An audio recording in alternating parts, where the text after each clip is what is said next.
The sight of the towering stone pillars that supported a high dome and the mottled and ancient long table that appeared to have been placed there since hundreds, if not more than 1,000 years ago entered the eyes. Although Audrey Hall had seen this scene many times, she would still feel a kind of shock that came from the bottom of her heart the moment she arrived above the grey fog. Out of the corner of her eye, she scanned the surroundings and didn't see any new members. She then looked up and bowed to the person in the thick grey fog. "Good afternoon, Mr. Fool Tilda." As she spoke, she suddenly saw a card covered with a complicated pattern on the table to the right of the Fool. It was lying there quietly, casually, like an ordinary object. Is that the card of blasphemy? A card of blasphemy that hides one of the paths of the divine. Audrey immediately understood. After the Fool nodded in response, she subconsciously glanced at the Hanged Man, the Sun, and the Magician, and she found that they had also noticed the card that didn't exist in the past. However, their eyes and actions revealed their doubts and astonishment, as well as their inevitable conjectures. After all, a card that could be placed by the mysterious and lofty Mr. Fool was definitely not an ordinary item. Well, Mr. World's reaction is a little odd. He's not even looking there. Is he able to hide his thoughts so well? Is he really the nemesis of a spectator and telepathus? Audrey quickly decided that, other than Mr. Fool, the card of blasphemy was known only to herself. This made her feel quite proud. It was a feeling like sharing a secret with her parents when she was young while she kept her two elder brothers in the dark. That's a card of blasphemy created by Emperor Russell, a treasure that countless Beyonders in the mysterious world dream of. Audrey took the initiative to raise her hand after the Magician, the Sun, and the others did their greetings. "Honorable Mr. Fool, I have something I would like to report to you alone." "Alone?" Alger frowned slightly as he subconsciously tried to guess at the content but was without any clue. Derek and the others were also curious, but they didn't think too much about it. Klein nodded slightly and said, "Sure." Frankly, he had no idea what Miss Justice was going to report to him. After waiting 2 seconds, he blocked off the senses of the rest of the members and gestured to Justice. Audrey sat with a dignified posture and said with a sincere attitude, "Mr. Fool, as I had asked to purchase the Spectator formula at a Beyonder gathering, there has been 2 suspected members of the Psychology Alchemists who came into contact with me recently through certain nobles. I'm inclined to join them, but only if I can guarantee my own safety. What is your opinion on this? I've attached great importance to this. Psychology Alchemists. From the evidence from various sources of information, it's not considered an evil organization. At present, they might not have a deity that they believe in. Its main mission is to explore and research one's mind, consciousness, psyche, and spirituality. It's more like a scientific self-help group. Of course, among the Orthodox churches, it's also a form of sacrilege since they believe that everyone's spirit belongs to God. And according to Daxter Guderian, the upper echelons of the Psychology Alchemists definitely have an inclination, the original creator, the God that created everything, and they worship him, to a certain extent, a rather primitive form of worship. Many thoughts flashed past Klein's mind as he finally said with a smile, "If you think it's suitable, you can do so. If you encounter a problem, you can seek help from the Tarot Club. Thank you for your suggestion." Audrey instantly felt relieved. Klein thought for a moment and added using a calm and leisurely tone, "Inside the Psychology Alchemists, there are people planted by the churches, such as informants of the mandated Punishers and Nighthawks. You have to know how to hide and conceal yourself. Mr. Fool is so nice to remind me to be careful." Audrey slightly bent her eyes and replied with a shallow smile, "In the future, there will also be an informant from the Tarot Club inside the Psychology Alchemists." Ellipsis. Miss Justice, you haven't even joined, and you're already thinking of betraying them. Klein silently drew an invisible crimson moon for the Psychology Alchemists. After reporting the matter of the Psychology Alchemists, Audrey wasn't in a hurry to end the conversation. Instead, she said, "Mr. Fool, I've memorized another 2 pages of Russell's diary." That was also why she had asked to speak to him in private. If she had conjured Russell's diary and given it to Mr. Fool under the witness of the Magician, Furs, she could imagine that at the end of the gathering, Furs would immediately come to her and borrow those Russell's notes she had bought in the past. And with regards to this, the goddess could prove that Mr. Fool had seen them all. "I forgot to do so previously.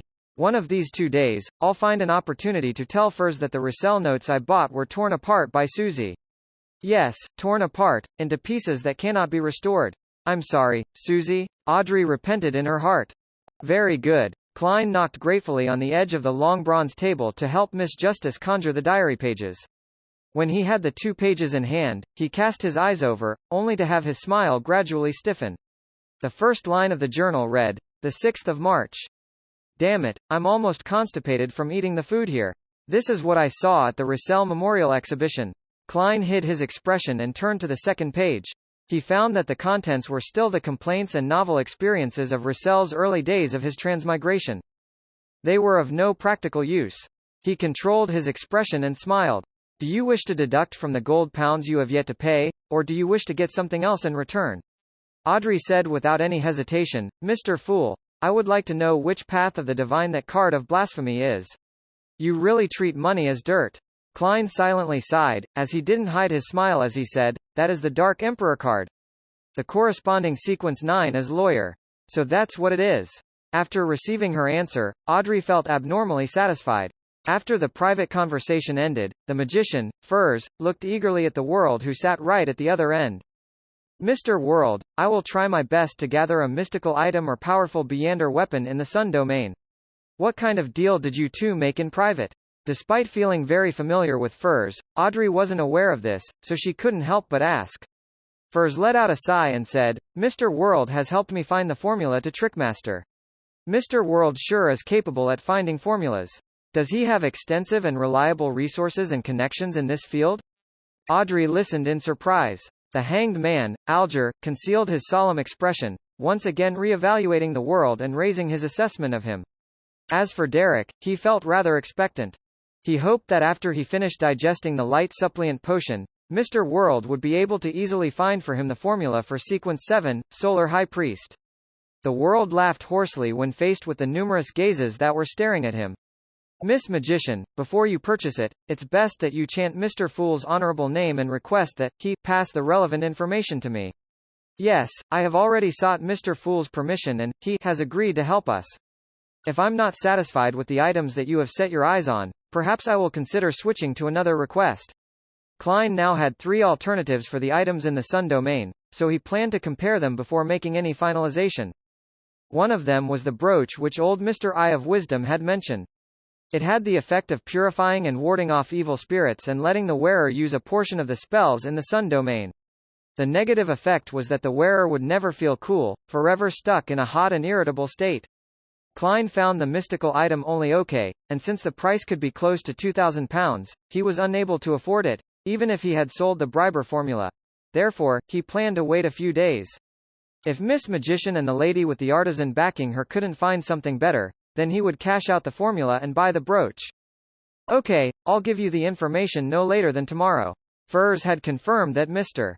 A would be hosting a gathering that very night, but she had given herself another day for any unexpected outcomes. When the conversation was over, Alger looked around and said, as if he had already prepared a draft, "I recently took on an investigative mission. I'm not sure if you have any relevant leads. In the past 2 to 3 years, many original native tribes in the southern continent have been plundered and all their people were taken away. In the various colonies, on the islands at sea, some slaves have also mysteriously escaped. Such situations have not happened in a long time since the countries of the northern continent abolished the slave trade. Have you all heard anything that's relevant?" His eyes swept over Justice, the Magician, and the World, but he didn't look at the sun. How could a boy trapped in the City of Silver inside the forsaken land of the gods know about what was happening outside? Audrey carefully recalled the conversations she had heard at the many noble gatherings, but after a while, she said, "No, I've never even heard of such a thing." The Magician and the World shook their heads. Is this indicating that slave trading in the black market is flourishing again? Why would they need so many slaves? Klein sat at the end of the long bronze table and thought about the matter suspiciously. Seeing that no one could provide any clues, and how Mr. Fool showed no interest whatsoever by not interrupting, he said without changing his expression, "You can attempt to seek out the formula for Wind Blessed. I will provide you with payment that would absolutely be enough to satisfy you." The formula for the Wind Blessed? He's almost done digesting the potion of the Seafarer. Klein activated his spirit vision and glanced at the hanged man. Sure enough, he found that the surface layer of his astral projection was not only pure blue like the sea, but it also had slight ripples, as if slowly undulating. If I do the math, it took Mr. Hanged Man nearly 4 months to digest the Seafarer potion. He's often at sea. Audrey also made a judgment based on what she had observed. Another point that Furs paid more attention to was that Mr. Hanged Man was likely a sequence 7. A mid-sequence Byander, she nodded indiscernibly and said to herself. After the Hanged Man finished announcing his mission, Derek raised his hand and said with some apprehension, I've been assigned to go on a mission.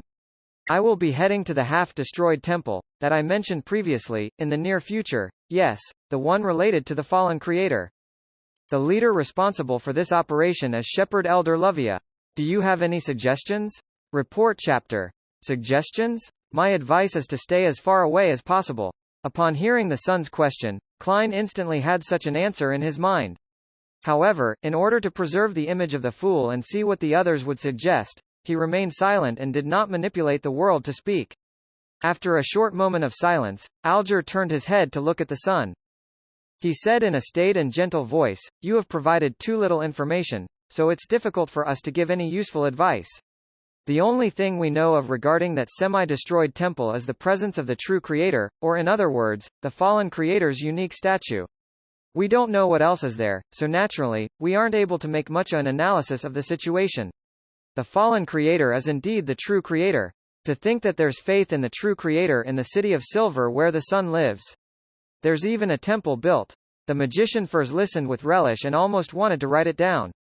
Justice Audrey waited for the son's description of the strange temple in anticipation. Derek nodded, his eyes looking up for a few seconds before he said, In addition to the statue, there are also many incomplete murals with terrifying evil spirits lingering around. However, they have already been eliminated by the exploration team led by 2 elders from the 6-member council. I've yet to see those murals with my own eyes. It's said that it records the prophecy of the end of days and how the fallen creator will save his believers, as well as the corresponding bloody ritual. In the corner of a certain mural, there are some strange characters that appear to be evolved from Jotun. After some deciphering, a few elders believe that they meant, Rose Redemption. This might be a code name for the original muralist. It might also be the code name of the organization that built the temple and the city. According to the chief's judgment, these murals are at least 1,000 years old. The 1,000 years I'm referring to is the one that you know, but I'm not completely sure. In the City of Silver, we use the frequency of lightning to demarcate our days. It's considered night when the lightning eases up and day when there's plenty of lightning. One cycle is a day, and the 4 seasons only exist in books, so we can't grasp the specific number of days. Only the chief can confirm that. At this point in the sun story, Furs suspected that she was listening to a fairy tale. A city without the sun, without the red moon, without day and night or changes in the seasons, it sounded unreal no matter how she listened to it. Only fairy tales or novels would make such daring descriptions. And the author has to smoke cannabis and be in a state of psychotic madness in order to create such a city. The first thought that came to her mind after her astonishment was, I want to use the City of Silver as a blueprint for a novel. However, she soon gave up on this idea, for she didn't know what the City of Silver really implied. She wasn't sure if it was a secret that was collectively concealed by the 7 churches, and she was afraid that as soon as the book was published, she, as the author, would have the Nighthawks knocking on her door, claiming to collect the copper pennies in her gas meter.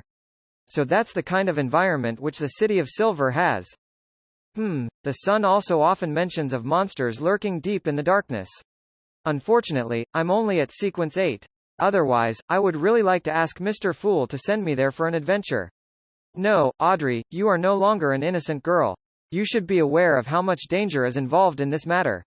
Justice Audrey switched between letting her thoughts run wild while also engaging in self-reflection. At least 1,000 years? The Aurora Order hasn't been in existence for more than 3 centuries. It might not even be 2 centuries old. It's unlikely to be built by them. Perhaps the true creator's faith had begun as early as the 5th epoch or even the 4th epoch. However, the organization that revered him wasn't the Aurora Order. In the next 1 to 2,000 years, the 7 Orthodox churches have been repressing it, causing the true creator's believers to be in a crisis. The churches have destroyed them again and again, and finally, they had resurrected themselves as the Aurora Order? Klein, who had some guesses, made his seating posture and state appear unchanged. Derek paused for 2 seconds and continued, a preliminary cleanup of the terrifying monsters in the city ruins and the half-destroyed temple has been done. Our mission this time is to explore the underground parts of the temple. Do you have any suggestions? With your understanding of the fallen creator, what should I pay attention to? My suggestion? Alger said without almost any hesitation, my advice is absolutely not to go. The fallen creator is a true evil god. Even if his temple has been destroyed, it might still contain abnormal danger which cannot be easily detected. If the one leading your team is one of the other elders of the six-member council, then there's nothing wrong if you insist on going. It will just be risky. But you just mentioned that the person in charge of this matter is Shepherd Luvia, and the true creator is the deity standing at the peak of this Beyonder pathway. Therefore, absolutely do not go, Alger added. Your suggestion is the same as mine, but it doesn't require the sun to describe the half-destroyed temple. You could have come up with this conclusion with the conditions at the beginning. I understand. Mr. Hanged Man, you were doing it on purpose. This way, you got a rough idea of the state of the temple without paying anything. You're really just bullying a little kid. Sitting at the end of the table, Klein leisurely reached out his hand to support his forehead. The sun was silent for a few seconds, and seemingly having been put in a tough spot, he said, but the mission is compulsory. The Hanged Man chuckled and said, nothing is necessary. Will you still be participating in patrols before this mission? Find an opportunity and deliberately let the monsters injure you. As for how serious it should be, you can reference the past cases in the City of Silver. At this moment, Audrey read a message from Sun's eyes and movements. That actually works? After a brief period of surprise and confusion, Derek frowned and said, but I don't have any patrolling missions in the near future. Alger sneered. You can always pretend to be on the brink of losing control. No, to be precise, you can push yourself to the brink of losing control. Under such a situation, I believe the higher-ups of the City of Silver would definitely not bring dangerous baggage with them on the exploratory mission, right? There is a trick. As long as you keep your spirituality in an empty state for 2 days, you will begin to hear auditory hallucinations and show signs of losing control. If you stop suppressing yourself, then your situation will improve in a week, and you wouldn't really lose control. Of course, your City of Silver definitely has some solutions and contingencies to cure those who show signs of losing control. Your recovery would definitely be quick, so you need to time yourself perfectly. It's best if you start doing so 2 to 3 days before you set off. Derek was stunned for quite a while before he muttered to himself, yes, those who show signs of losing control will be placed under control and be quarantined underground in the spire, where they will be treated with medicine, rituals, and mystical items.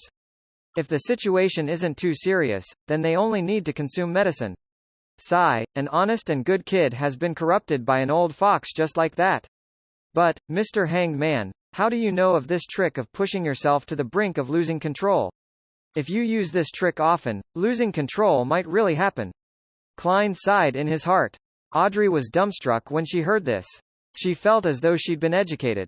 Seeing that the sun was still hesitating as though he didn't wish to lie to the City of Silver's elders, Alger slowly asked, do the other elders of the six-member council know that the fallen creator controls the shepherd pathway?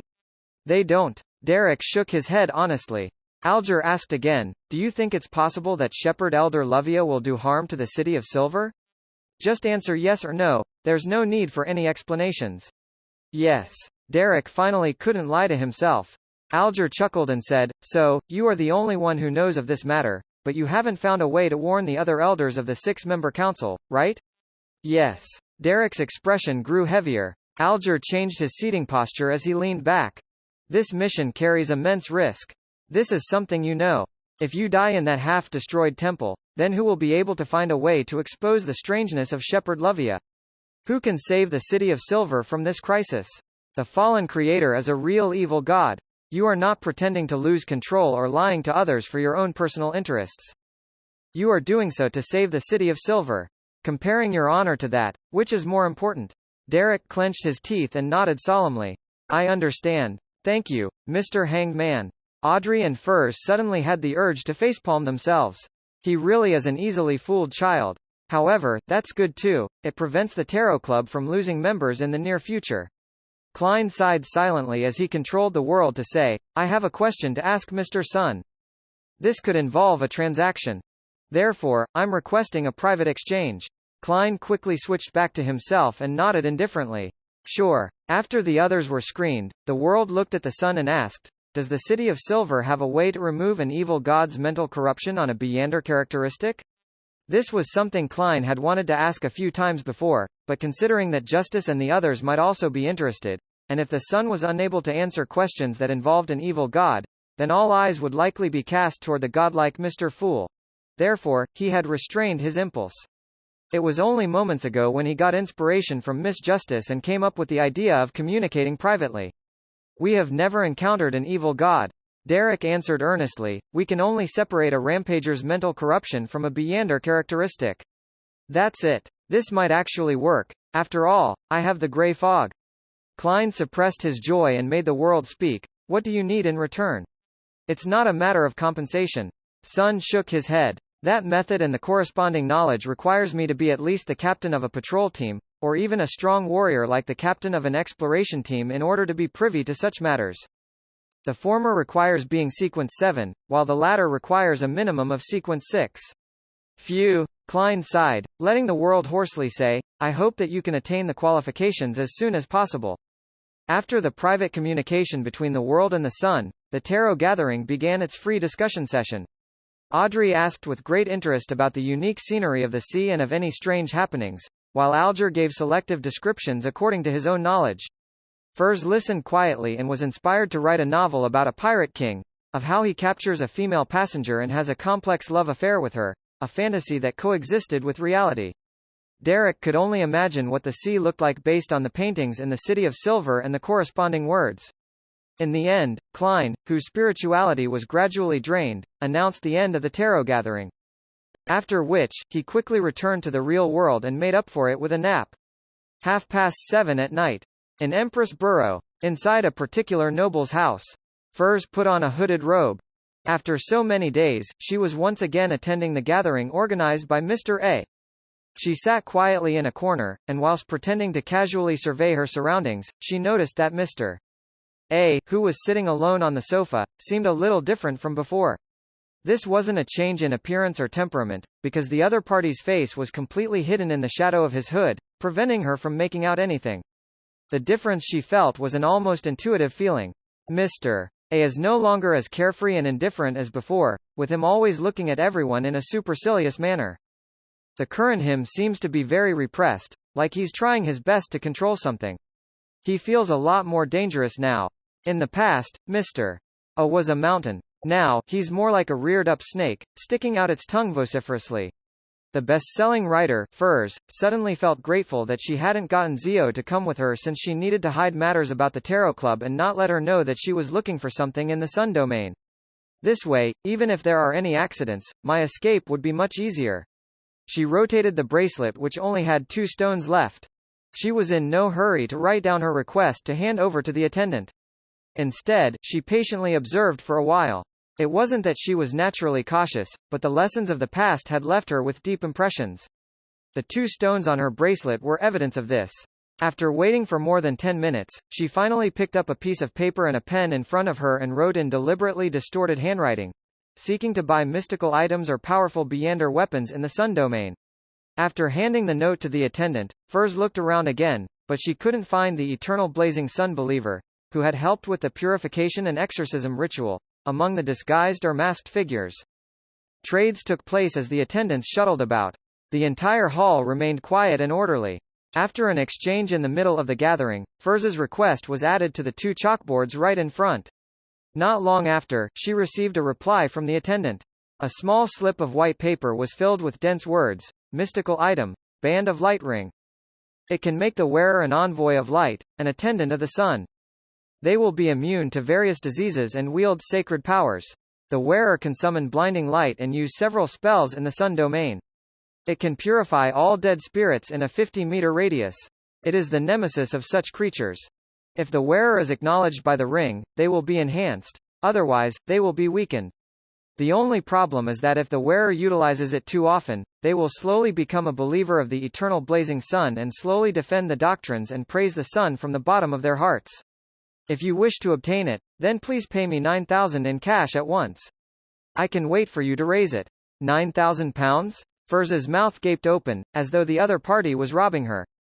This was a huge amount of wealth that she wouldn't be able to borrow, even if she asked someone to lend it to her. Aside from the deposit for the assassination of the Intis ambassador, the amount of money she had seen so far combined had never been this high. A person with £9,000 in cash was considered a tycoon, even in Backland. Although I know that mystical items are expensive, I never expected them to be this expensive. Does he plan on getting the £9,000 and not participate in Beyonder gatherings anymore and leave the circle so as to enjoy life in peace? For a moment, she didn't dare to reply to the seller. She pretended that nothing had happened and listened for nearly 10 minutes, but when she received no additional response or response to relatively inexpensive Beyonder weapons, she got up and went to the washroom. After confirming that no one was around, she closed the toilet door and sat down on the toilet. She recited Mr. Fool's honorable name, told him in prayer about what had just happened, and asked him to pass it on to the world. Klein, who had heard the layered, illusory sounds, quickly went above the endless grey fog and gained a basic understanding of the situation. £9,000? He mouthed the number, his expression twisting slightly. After silently calculating the amount of money he could raise in a short period of time, he let out a breath, conjured the fake person, the world, and manipulated him to give a response. The negative effect of this mystical item is too serious. I do not wish to be a believer of the sun.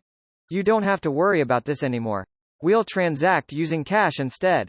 Pay £450 and you'll get the formula for Trickmaster. The moment he finished his sentence, he cut the connection. Watching as the world disappeared, he raised his hand to rub his forehead and muttered to himself, next, I'll have to see the information on what kind of items that barbarian lady can gather. Otherwise, I can only purchase that brooch from Eye of Wisdom. Ellipsis. In the washroom, Furs let out a sigh of relief.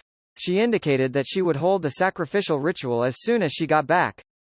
It's a pity that I don't know the formula for now.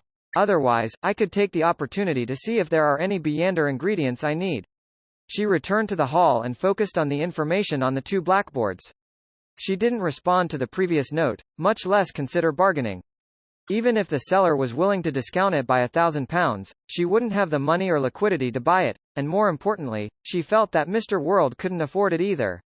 She stayed until the end of the gathering, and because of Mr. A's changes, she didn't linger or talk to anyone. She quickly left the house. After more than 10 minutes, the gathering came to a complete end, leaving Mr. A and his attendants alone.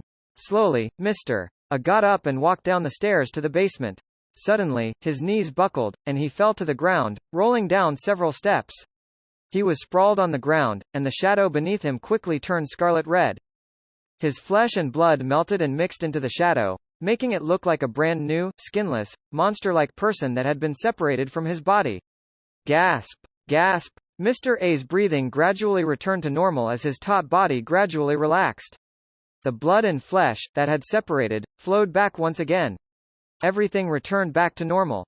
Mr. A crawled forward and knelt in the basement, once again confessing his sins while choking with sobs. He was confessing for his oversight from before, that he wasn't vigilant enough and caused the Lord's descent to fail. City of Silver, Derek Berg's house. He walked in silence a few times around the table, unable to make up his mind.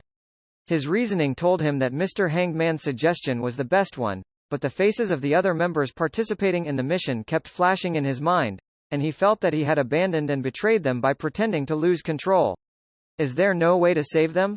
Should I find a chance to meet with the chief and tell him that the half-destroyed temple belongs to the fallen creator, who's an evil god that controls the shepherd pathway? That he should be careful of Elder Lovia and change the person responsible for the mission. But how should I explain where I got this information from? In their eyes, Mr. Fool would be the same as an evil god. Derek pulled his hair in frustration. The axe of Hurricane was placed in a position that was within reach of his hands. Every time a bolt of lightning streaked past the window, it emitted a faint light. Suddenly, Derek stopped and looked out into the darkness and into the dark sky. It was as if he had once again seen the state his parents were in before their deaths. He found the pain he had experienced when he stabbed his sword downwards. There's no time. I need to make preparations for the future so that I wouldn't be suspected for my discovery of that god being the fallen creator. As his expression distorted, he clenched his teeth and muttered to himself. He then suddenly left the side of the window and went back to the table. He began practicing the light suppliant's Beyonder powers to drain his spirituality as quickly as possible. In the Hall family's luxurious villa. In an art studio, Audrey leisurely smeared oil paint when she heard a rhythmic knock on the door. When her maidservant, Annie, opened the door, she saw that it was her mother, Countess Caitlin. Although this lady was close to 50 years old, she looked to be in her early 30s. She had blonde hair, green eyes, and a beautiful and graceful appearance, enough to attract the attention of most gentlemen. Mother, is something the matter? Audrey put down the items in her hand and stood up, puzzled. The Countess looked at her daughter, who was even more beautiful than her younger self. She smiled and said, I just attended a dinner party. Lady Della said that you're very interested in psychology and that you wanted to hire a tutor, didn't you? Yes, but I haven't decided yet. Audrey replied hesitantly on purpose, just like she usually did. How could the Countess not see through her daughter's thoughts? She smiled and said, she recommended a psychiatrist named Escalante. If you have no problem with that, I'll send someone to invite her to tutor you twice a week. How about that? It's your decision. Audrey's smile blossomed, bit by bit. Mother, come and sit here. I'm lacking a beautiful model. Ellipsis. On Tuesday morning, Klein confirmed through the Backland Morning Post that Eye of Wisdom's gathering would be held tomorrow night. He was relieved as he was no longer worried that his acquisition of the items he needed wouldn't be in time for Miss Sharon's attack on the enemy. To celebrate the good news, he decided to take a day off at the Quelaag Club, underground shooting range of the Quelaag Club. When he was done shooting, Klein meticulously serviced his free revolver and adjusted the ratio of purifying bullets, demon-hunting bullets, and exorcism bullets to 3-1. Phew. He exhaled, put away the revolver, tidied his coat, and slowly walked back to the hall on the first floor. He had already heard from the attendant that the dish that was in limited supply today was pan-fried dragonbone fish. As soon as he entered the buffet cafeteria, Klein saw an acquaintance, Talum Dumont, the equestrian teacher from an abject noble family with short brown curls. He was eating his lunch with unfocused eyes. Klein carried his plate over, sat down, and greeted him. Talum turned his head and glanced at him. His lips quivered a few times, and after 3 or 4 seconds of silence, he finally opened his mouth and mumbled, Sherlock, do you know rare people who have strange abilities and are very powerful? Yes, the one in front of you is one. Klein's eyebrows twitched. He didn't give a direct answer. What do you want to do? Talum opened his mouth but said nothing. With a solemn expression, he thought for a while before he squeezed out a smile and said, it's nothing. I was just asking out of curiosity. He had asked what should a person do if he fell in love with someone he shouldn't have the last time, and this time, he's asking if I know of anyone with strange abilities. Is he trying to get rid of the other party and completely sever his friend's fantasies? Who's worth the risk? Hiring a killer is equivalent to murder. Klein mumbled silently, cut a piece of the fish without any fine bones, and stuffed it into his mouth. Talum drew a breath, finished the food from his plate quickly, and wiped his mouth with a napkin. He seemed to return to normal as he said with a smile, Mike wants to hire you for a few days to be his bodyguard. Mike Joseph? The reporter from the Daily Observer? I remember his performance at the Golden Rose was rather brilliant. Klein chuckled. What does Mike want to do now? Talum spread out his hands and said, I'm not sure. He just casually mentioned this matter. It seems to have something to do with an interview. He said that he will visit you the day after tomorrow. I hope you have the time to accept this commission. I can't be sure. Klein, who didn't know the details, didn't give an affirmative answer. At that moment, he heard a series of illusory pleas from a woman. Miss Magician? Is she prepared to sacrifice the money in exchange for the formula? Klein picked up his speed and finished the rest of his food. Then, he downed the black tea and went to the reception desk to get the attendant to open a lounge for him. After sealing the room with a wall of spirituality, he went above the gray fog and found that his judgment was correct. Miss Magician was requesting to hold the sacrificial ritual. The reason for her delay was that she only had £370 on her, and she had to go to the bank to withdraw some of her savings. After a series of maneuvering, she saw the £450 vanish into the illusionary door, and an additional formula appeared in her mind. Sequence 8. Trickmaster. Main ingredients. Stomach pouch of a spirit eater, 20 milliliters of a deep-sea marlin's blood. Supplementary ingredients. 5 milliliters of essential oils made from hornbeam, 10 grams of string grass powder, a blossoming red chestnut flower, 80 milliliters of pure water. Finally, I've finally obtained it. It's been years. Furs couldn't help pacing back and forth, feeling overjoyed and proud. Then, not feeling at ease, she took out a pen and a piece of paper, recording down the formula so that she wouldn't forget it and end up having to trouble Mr. Fool. If I don't meet someone who doesn't know the market well, then the main ingredient is at least £300, and I only have £430 left. I still need to work hard to earn more money. I'm going to write a new book. Furs suddenly felt that she was brimming with motivation. She was no longer the procrastinator she had been before. 5 minutes to 8 on a Wednesday evening, carrying all his savings, Klein entered the house where the gathering organized by Eye of Wisdom was held. He was wearing a black robe, with a hood over his face, and an iron mask. £1,674 in cash and 5 gold coins. This is the new peak of my wealth. I wonder how much will remain after this gathering. Klein entered the living room and scanned the room with the help of the candle's flickering light. The apothecary didn't come. Is he caught up with something? Klein frowned slightly and sat in the same position as he did the previous time. After a few minutes, Eye of Wisdom clapped his hands and said, "Let's begin." Before he could finish his sentence, someone impatiently spoke up. It was the heavily shrouded lady who seemed to have an artisan backing her. She suppressed her voice and asked, "Is the friend who wanted to sell the Briber formula last time here?" "I'm here," Klein answered simply. The lady heaved a sigh of relief, pushed her iron mask down and said, "This time, there's a Beyonder weapon that you need. Of course, you can also choose cash. What's the Beyonder weapon?" Klein suppressed the eagerness in his heart. The lady organized her words and said, "This is a whip woven from the feathers of the holy sunbird. You can usually disguise it as a belt. When used, it will be covered with pure holy flames of light. Any undead monsters that are whipped by it will suffer great damage, and the weaker ones would even be directly obliterated. It can also be used to soak in liquids to create sun-holy water. But that would reduce the spirituality's durability. Every use will decrease its durability by a month. Currently, it has 13 months of effective durability. If you are willing, you can exchange it for the Briber formula without paying any additional cash." Holy sunbird? It's not the sun divine bird. If it's the latter's feathers, I'll take it. Of course, only tail feathers would do. They can be used to concoct the Sequence 4's Unshadowed Potion. Klein was quite satisfied with the weapon itself, but the problem was that it could only be used for 13 months. Every time he made sun-holy water, the durability would be reduced by a month. In time, he would have to replenish it with something similar. With this in mind, he turned to look at the seat of honor. "Mr. Eye of Wisdom, can you describe, in detail, the brooch you introduced last time?" "Oh, write it down on paper and indicate the price that would satisfy you." He was afraid that the others would be interested in the brooch and thus raise the price, so he decided at the last second to get Eye of Wisdom to write it down. "All right." Eye of Wisdom laughed and asked an attendant to bring him a pen and paper. While he was writing, the members of the gathering continued their trade. There were even some who were tempted as they asked about the price of the whip, only to receive an answer to wait. After a while, the Eye of Wisdom finished writing the introduction and passed it to Klein through the attendant. When Klein unrolled it, he saw that the words on the paper were written in print, preventing him from noticing anything special about them. Very careful. He started to read carefully. Sun brooch.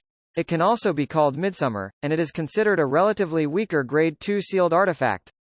With it acting as the center, it will fill a 10-meter radius with pure and warm energy. Normal people will not be able to sense it, but undead spirits and monsters will suffer constant damage, and they will quickly evaporate, like a pool of water under a blazing fireball. Even wraiths and shadows will suffer the same fate, albeit lasting a little longer. In such an environment, the strength of powerful undead creatures will be significantly weakened. It will be very difficult for the wearer to be possessed or corrupted by evil spirits or monsters. Allows use of spells such as Holy Light Summoning, Holy Water Creation, Fire of Light, Cleave of Purification, Horror Immunity, Holy Oath, and Sun Halo. The downside is that, as long as you carry it, you will never be able to feel cool. You will always be experiencing a terrible heat. Young man, don't underestimate this state. The hot and irritated you will slowly step into the abyss of losing control. I will only sell it for £2,000. Don't try to bargain. As you know, I'm not too short of money, and I'm a collector. It's much stronger than I imagined. Eye of Wisdom had been very vague the last time. Klein's heart skipped a beat. After a few seconds of thought, he looked over at the woman with the artisan backing her. £900 in cash. The average price for a Sequence 7 potion formula was around £800. Deal. The lady answered without hesitation. If I had known, I would have offered £1,000. Klein forced a smile. He was a man of his word, and, without reneging his offer, he exchanged his prepared formula for £900 in cash. In an instant, his wealth soared to £2,574. It was enough to make a bachelor man live a pretty good life for the rest of his life. After Eye of Wisdom's appraisal, the lady looked at the formula once more in satisfaction. Sequence 7. Briber. Main ingredients: 1 weeping infant flower, strange-faced cannabis crystal. Supplementary ingredients: 5 drops of golden jimsonweed juice, 5 drops of black jimsonweed juice, 4 drops of fantasy grass essential oil, 80 milliliters of red wine. After completing the transaction, Klein drew a deep breath, looked at Eye of Wisdom, and solemnly said, £2,000. I want that sun brooch. Eye of Wisdom chuckled and said, to be honest, I really don't wish to sell it, but since I have 2081, sun brooch isn't necessary to me. Besides, I have already named my price, and reneging isn't my style. Wait 3 minutes for me. I'll get the sun brooch. All right, Klein replied, feeling both expectant and also feeling the pinch. At this point, the Beyonders in the activity room cast their gazes on him. A deal of £2,000 rarely appeared at this level of ordinary gatherings, perhaps not even once in a year or two. Klein could feel the greed and covetous feelings in their eyes. After a short silence, the transactions continued until Eye of Wisdom returned. In his open palm lay a dark golden brooch shaped like a sunbird. It was obvious that the Eye of Wisdom had some sweat on his face. You can confirm it before you pay. The hooded Eye of Wisdom walked directly to Klein and handed the dark golden brooch to him. Very generous. Klein reached out to take it, but before he could examine it closely, he felt his surroundings become very hot. Even the wind felt as if it had been ignited. Once it entered his nose, it would spread to his lungs. At this moment, he seemed to have left the cold and humid backland, finding himself in the desert and wilderness, right in the middle of the northern continent. Hanging above him was the sun that radiated endless light and heat, and in his surroundings was the extremely dry and boundless yellow sand. Phew, it makes me want to eat ice cream. Sweat slowly seeped out of Klein's forehead, but under the iron mask, the liquid couldn't fall freely. It could only stick on the spot. Through direct contact, he could feel the pure and warm power radiating out, but the Beyonders around him were not affected in the slightest. After fixing the brooch in place, Klein released his spirituality and infused it into the dark golden surface. With a boom, he saw the sky filled with dancing dots of pure gold light as he received a great deal of information. This included how to use some of the spells in the sun domain with the help of the brooch. Most important of all were the tricks to injecting spirituality and the corresponding activation incantations. One of them included providing the brooch with 2 seconds of spirituality, allowing it to summon a holy beam of light that descended from the sky to purify the undead and inflict certain damage on other targets. A continuous supply of spirituality for 5 seconds, together with the use of the word, sun, in ancient Hermes, would create a small amount of sun holy water, which would exorcise evil spirits, drive away the cold, and purify wraiths.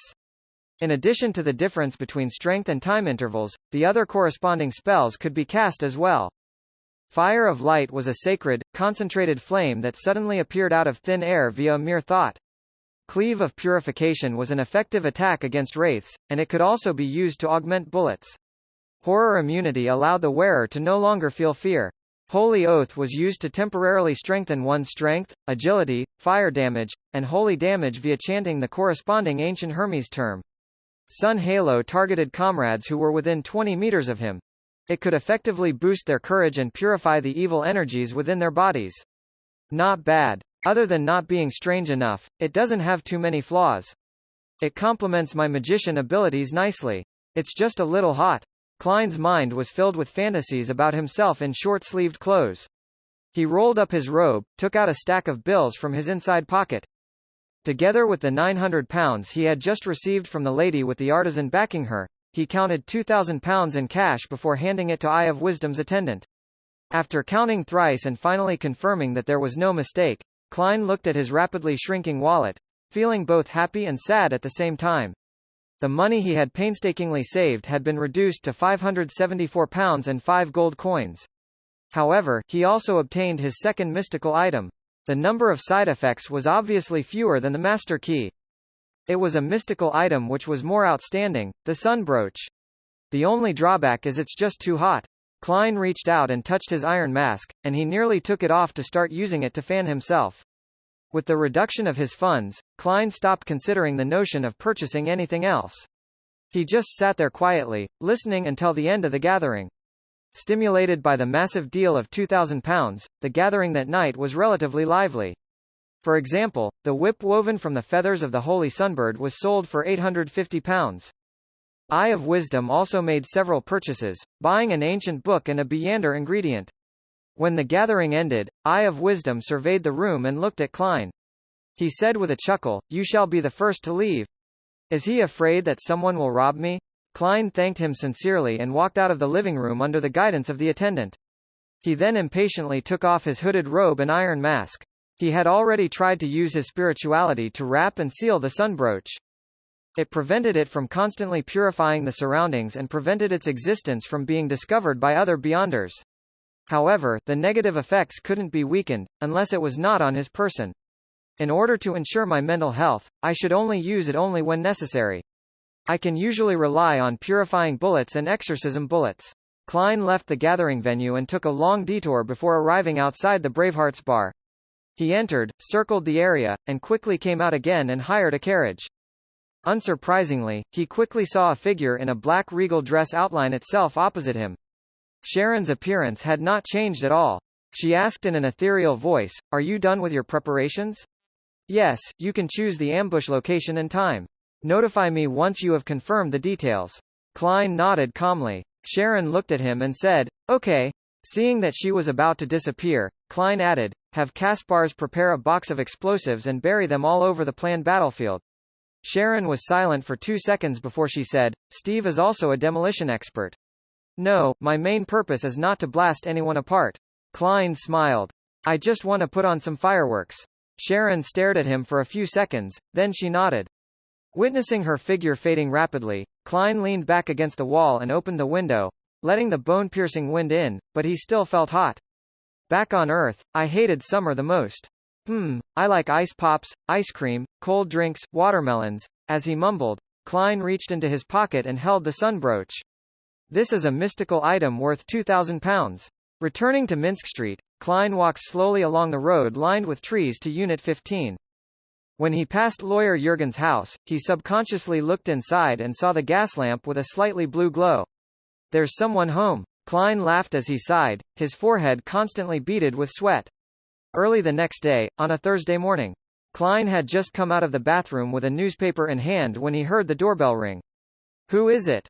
"Right. Talum mentioned that reporter Mike Joseph will be coming to me today." Amid the tinkling bells, Klein came to the door and reached for the handle. The image of the visitor naturally appeared in his mind. He was about 30 years old, with a black tweed coat and a matching half-top hat. He had sparse eyebrows, charming blue eyes, and a handsome mustache. But his skin was rather rough. He was none other than the reporter from the Daily Observer, Mike Joseph. "Good morning, Mike. Talum told me about you." Klein opened the door and greeted him. He hadn't hesitated to throw the sun brooch above the grey fog. Mike Joseph pulled his bow tie and said, "Sorry for disturbing you so early, but I have matters to deal with later." "I understand," Klein said politely. "Have you had breakfast? Would you like to try my toast?" Mike suddenly smiled. "I'm so sorry, that would be so nice of you. If it's possible, could I also have a cup of hot coffee?" "Milk would do too. I noticed that you ordered fresh milk." "All right." Klein smiled in response. He busied himself with the toast, poured the milk, took out a tin of butter, and sat down, eating without a word. Across from him, Mike was enjoying his breakfast without restraint, oblivious to the silence. "Phew," Klein exhaled and put down his cup. "Mike, you wanted to hire me to protect you?" Mike set his knife and fork down slowly and took a mouthful of milk. "Yes, about 2 days, Friday and Saturday, maybe even Sunday morning." "Who wants to hurt you?" Klein asked in deliberation. Mike chuckled and said, "No, this is just a form of proactive self-protection.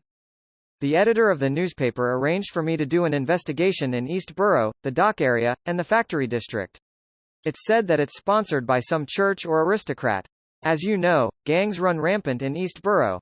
There are thugs everywhere, and there are people who are willing to betray their conscience just to scrounge a meal. I need a bodyguard who is good at fighting and shooting. And most private detectives have certain connections in East Borough, don't they? I don't. I rely on metaphysics to crack cases, no, deduction." Klein thought for a moment and said, "But I might not have the time in the next few days. I have to see when Miss Sharon will be taking action." Mike cleared his throat and said, "I've already applied for £10. This protection mission will amount to £10, even if nothing happens. Klein let out a soft chuckle. Mike, I'm serious. Tomorrow at this time, come after breakfast to look for me. If I have availed myself, I will take this commission. If I'm really busy, then I will introduce you to other detectives. They're also good at fighting and shooting. For example, Stewart or Caslana. 2 names flashed through his mind. Mike finished the remaining toast and said, that wouldn't be an issue. After breakfast, Klein watched the journalist leave his home and admired the sights of the freezing rain outside through the oriel window, the passing carriages and pedestrians, the dark sky, and the colorful umbrellas. Finally, a normal mission. It neither involves Beyonders nor does it have anything to do with finding cats and catching adulterers. It's a pity that it isn't a commission regarding a murder case or something like that. Otherwise, I would be able to experience what it feels like to be a true detective. There is always only one truth less than sup greater than one less than sup greater than. Klein's thoughts wandered aimlessly as he felt an inexplicable sense of carefreeness. If not for the fact that he was still worried about the situation regarding Sharon and Marich, he planned to relax completely, visit all kinds of museums, buy a ticket to a large theater, listen to a few operas and musicals, and enjoy the delicacies of the various nations that had gathered in Backlund City. Well, I'm a casual tourist, a lonely gourmet. Klein gave a self-deprecating laugh, turned around, and walked towards the sofa, intending to look through the newspapers he hadn't finished reading. Suddenly, he noticed that a slip of paper had appeared on the coffee table. The handwriting was elegant and reserved. Tonight at 10 o'clock. We'll meet at the back door of Braveheart's bar. Klein was stunned for a moment. He turned his head to look outside the window, sighed, and said, is it finally starting? 10 o'clock at night, in the alley by the back door of the Braveheart's bar. Like the previous time, Klein, in his black double-breasted frock coat and matching half-top hat, had merely circled the bar once before he walked to the nearest street as though he were on a stroll. Just as he walked out of the alley, a carriage stopped in front of him. Behind the glass window was Marich's pair of brown eyes which were still suppressing any signs of malicious intent. Klein pressed the top of his half-top hat and, holding the sturdy cane in his hand, calmly boarded the carriage as if he had hailed it himself. He sat down and straightened his bow tie like a gentleman attending a banquet. That outfit isn't suitable for battle. Marich, who was wearing a white shirt, black vest, and tights, sized him up a few times and frowned. It was obvious that he still had some doubts regarding Klein's strength, but he had chosen to trust Sharon. Klein smiled casually and said, my Beyonder powers are different from yours. Our fighting styles are different too. This type of clothing will not affect me negatively in any way, it even suits me very well. For example, it has a lot of pockets, and they can be used to store different items in different places, so as to avoid taking the wrong things when in a hurry and losing my life through such a laughable mistake. As he spoke, he took out the remaining 3 sedatives from a sewn concealed pocket. They were the special sedatives concocted by the apothecary. Just as he finished his sentence, a figure quickly outlined itself on a window of the carriage. A figure wearing a long black regal dress and a small soft hat. It was none other than the Sequence 5 Beyonder of the Mutant Pathway, Wraith Sharon. You explain too much. Sharon looked at Klein and said in an ethereal tone, not natural enough. Ellipsis. I just wanted to get into the act. Klein laughed dryly and replied, probably it's because I'm a bit nervous. Without waiting for Sharon to speak again, he handed the 3 sedatives to Marich. Find a chance to drink it yourself. I'm sure that you're more experienced than I am. You won't drink it too early or too late, much less drink too little or too much. Marich looked at the sealed and transparent glass test tube, gently shaking the liquid inside and said, 2.5. Any more and I will really be sedated. I wouldn't do anything for a short period of time. Very good, Klein praised and turned to look at Sharon. Have you guys decided on the ambush spot? Sharon nodded. We're on the way there. She didn't directly reveal the intended location to Klein. Very prudent, very careful. Klein thought for a moment before asking, will you be hurt by purification? As a zombie, yes. Same when I'm in my spirit state, Sharon explained succinctly. In other words, when a Sequence 5 Wraith is still in their physical state, the purification effects wouldn't be effective. Klein thoughtfully asked, what about exorcism? What about demon hunting? As they were dealing with a Beyonder of the same pathway, Sharon didn't hide anything from him. Demon hunting will deal damage to our bodies. Likewise for exorcism, to both our bodies and spiritual bodies. But it wouldn't be fatal. Klein curled his lips into a smile and exhaled. I understand. He pondered for a moment, and he asked again after some deliberation, "Do you feel the power of purification and exorcism now?" "No," Marich replied hoarsely. "Very good, this spirituality cage, modified from a wall of spirituality, is indeed able to isolate the effects of the sunbrooch. However, I'm so hot." Klein secretly sighed and confirmed, "Wraith Steve, Zombie Jason, and Werewolf Tyre, do they have any other mystical items or Beyonder weapons besides the Scarlet Lunar Corona?" "We don't know." Marich pinched his glabella, looking a bit irritated. With the battle at hand, he couldn't help but be stirred by these emotions while suppressing his maliciousness and desires. Sharon listened silently and replied without any hints of discomposure, "When influenced by the Scarlet Lunar Corona, Jason and Tyre will be in a rather fervent state. Even if they have mystical items, they would lack the reason to use them. Unless it's something passive," added Marich. "But to a werewolf, their claws are their Beyonder weapons. It's the same for me, Tyre, and Jason. It can tear through steel and comes with venom." Klein's eyes darted about as he nodded. "All right, I have no more questions." In the night with few pedestrians, the carriage sped across the streets, its wheels going over puddles of water from time to time, splattering fine dirt onto itself. After 10 minutes or so, Marich had the zombie driver stop the carriage. Klein looked out through the glass window and saw a dark, dilapidated building. Not far away, the sound of running water could be heard. "This is the West Balam dock that has been abandoned for a year and is about to be rebuilt. Our planned ambush point will be around its warehouses," Marich introduced. "The abandoned West Balam dock. If an accident were to really happen, the Tussock River would be the best escape route. According to my previous survey, there is a lever cathedral about 2 kilometers northwest of here, one belonging to the Church of the God of Steam and Machinery." Klein quickly recalled his surroundings. He disembarked from the carriage, tidied up his clothes in a leisurely manner, and, with his cane in hand, followed Sharon and Marich into the dock which awaited renovations. After walking for about 5 minutes, they came to an open space surrounded by several warehouses. The soil here was dark brown, with withered weeds lying everywhere. A wooden chest quietly sat in a dark corner. "Those are the explosives you asked for." Marich pointed. Klein immediately nodded and said, "Aren't you afraid that a tramp might steal them? My zombies are sleeping underground here. If anyone enters, they will scare that person away." Marich pointed to a few other spots. "Avoid them when you bury the explosives." "No problem." Klein smiled and nodded before asking, "Will my purification and exorcism effects hurt your guys?" "No, they are equivalent to corpses when in deep slumber, and there's also a thick layer of soil shielding them." Marich gave an affirmative answer. After looking around, Sharon became talkative for once. "Stay here and make your preparations. We'll go and lure the enemy over. It won't take more than 30 minutes. Please make use of the time. After you finish your preparations, hide in a warehouse. Don't be in a hurry to make your move. Make sure to be patient. No matter how dangerous the situation is, treat it as normal. When I become weak and the Scarlet Lunar Corona appears, you can use that to search for Steve and launch a sudden attack on him. I will also use my mystical item to complement you." Klein listened attentively, chuckled, and said, "A very simple plan." "The simpler the plan, the more effective it is," Sharon calmly responded. Marich pinched his forehead, shook his head, and said, "Steve isn't a fool.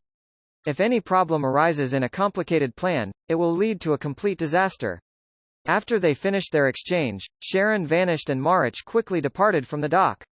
After watching them leave, Klein took out a small square metal box from his pocket. Its surface was covered in a thin film of spirituality. This was the spirituality cage that had been modified from a wall of spirituality. It could, to some extent, isolate the outside world from the effects of certain mystical items, but it couldn't abate the negative effects they had on the possessor. Of course, sealed artifacts which were too powerful or too strange were definitely not something that a spirituality cage could deal with. They required a special sealing environment that was specially designed for it. 4 warehouses, overgrown with weeds. The ground is muddy from the rain earlier. Klein took out a piece of paper and shook it. Paw! The paper quickly became taut and as hard as an iron plate. Klein held the note and dug a shallow hole in the middle of the open ground. He buried the small square iron box in his hand. There was only a thin layer of soil between it and the outside world.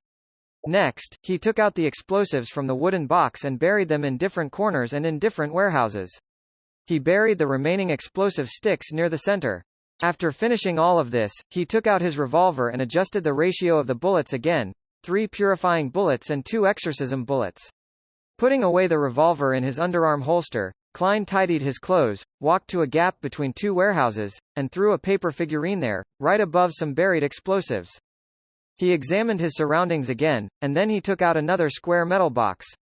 He removed the spirituality cage on its surface and took out the dark golden sunbird-shaped brooch, solemnly wearing it on his left chest. Phew! Klein let out a breath, left the place, circled the exterior, threw out some inconspicuous items, and burned away the used piece of paper.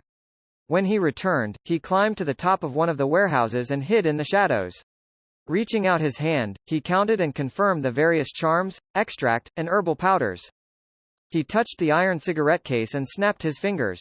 The paper figurine he had left between the 2 warehouses stood up and transformed into a gentleman wearing a black double-breasted frock coat, a silk half-top hat, and was holding a hard cane. The gentleman's position was rather remote and hidden, making it difficult for anyone who came in from the outside to notice him. With his stand-in present, Klein's figure disappeared from where he stood. However, his vision wasn't affected in any way, and he could clearly see the road that led to the clearing. Even though he had made preparations and had experienced many battles, Klein was still a bit afraid and nervous at that very moment. No matter how good a performance was, it could still be seen through. Furthermore, the enemy was a Sequence 5 wielding a mystical item. There was also a Sequence 6 and Sequence 7. Is this the state every magician is in before he goes on stage? Klein took a silent breath, suppressing his emotions and the heat of his body. That night, the crimson moon was constantly obscured by the clouds, and there was only a glimmer of light in the clearing.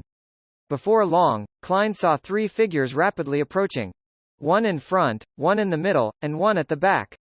Running ahead of the group was Marich. His disheveled hair was completely blown back by the wind, and his expression was twisted and hideous. He was even faster than a steam locomotive at its peak speed. With a whoosh, he arrived at the entrance to the clearing. But even so, he was still unable to escape from his pursuers. The closest figure to him was a man who had the same pale complexion as himself, with indistinct, dark patches on his face, as if they were healing marks from rotting wounds. The malice in his eyes was completely undisguised and unrestrained. He looked more like a zombie who was craving fresh flesh rather than a human being, and Klein guessed that he was Jason, a Sequence 6. The distance between Jason and Marich remained within 7 or 8 meters, sometimes lengthening, sometimes shortening. This repeated again and again, as they ventured back and forth. More than 10 meters behind them, a figure was left far behind. It was a thin but muscular man. His hair was shaved very short, and his hair stood erect like spikes. As he swung his arms, the tip of his palms flashed with a metallic light, reflecting the weak crimson moonlight. Those were black fingernails which were as long as daggers. Werewolf Tyre. Klein chanted the person's sequence and name silently. In his mind, the wall that was splashed with blood appeared in his mind. It was a scene with intestines and limbs splattered all over the ground. Tap, tap, tap. Marich used all his strength as he ran while Jason gritted his teeth and ran as fast as he could. At some point, the healed dark spots on his face began to swell, as if some sort of rotten liquid was about to ooze out. The 2 of them left the puddles of water and moist soil that were turning into white frost in their wake. The withered weeds were lifted up by the wind created by the 2 of them. As they slowly fell down, they began to rot and decay at a speed visible to the naked eye. Suddenly, a pale hand reached out of the frosted soil and accurately grabbed Jason's ankle.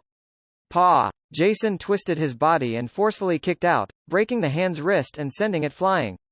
The remaining stump's flesh and blood had long since rotten, and white maggots struggled to squirm outwards.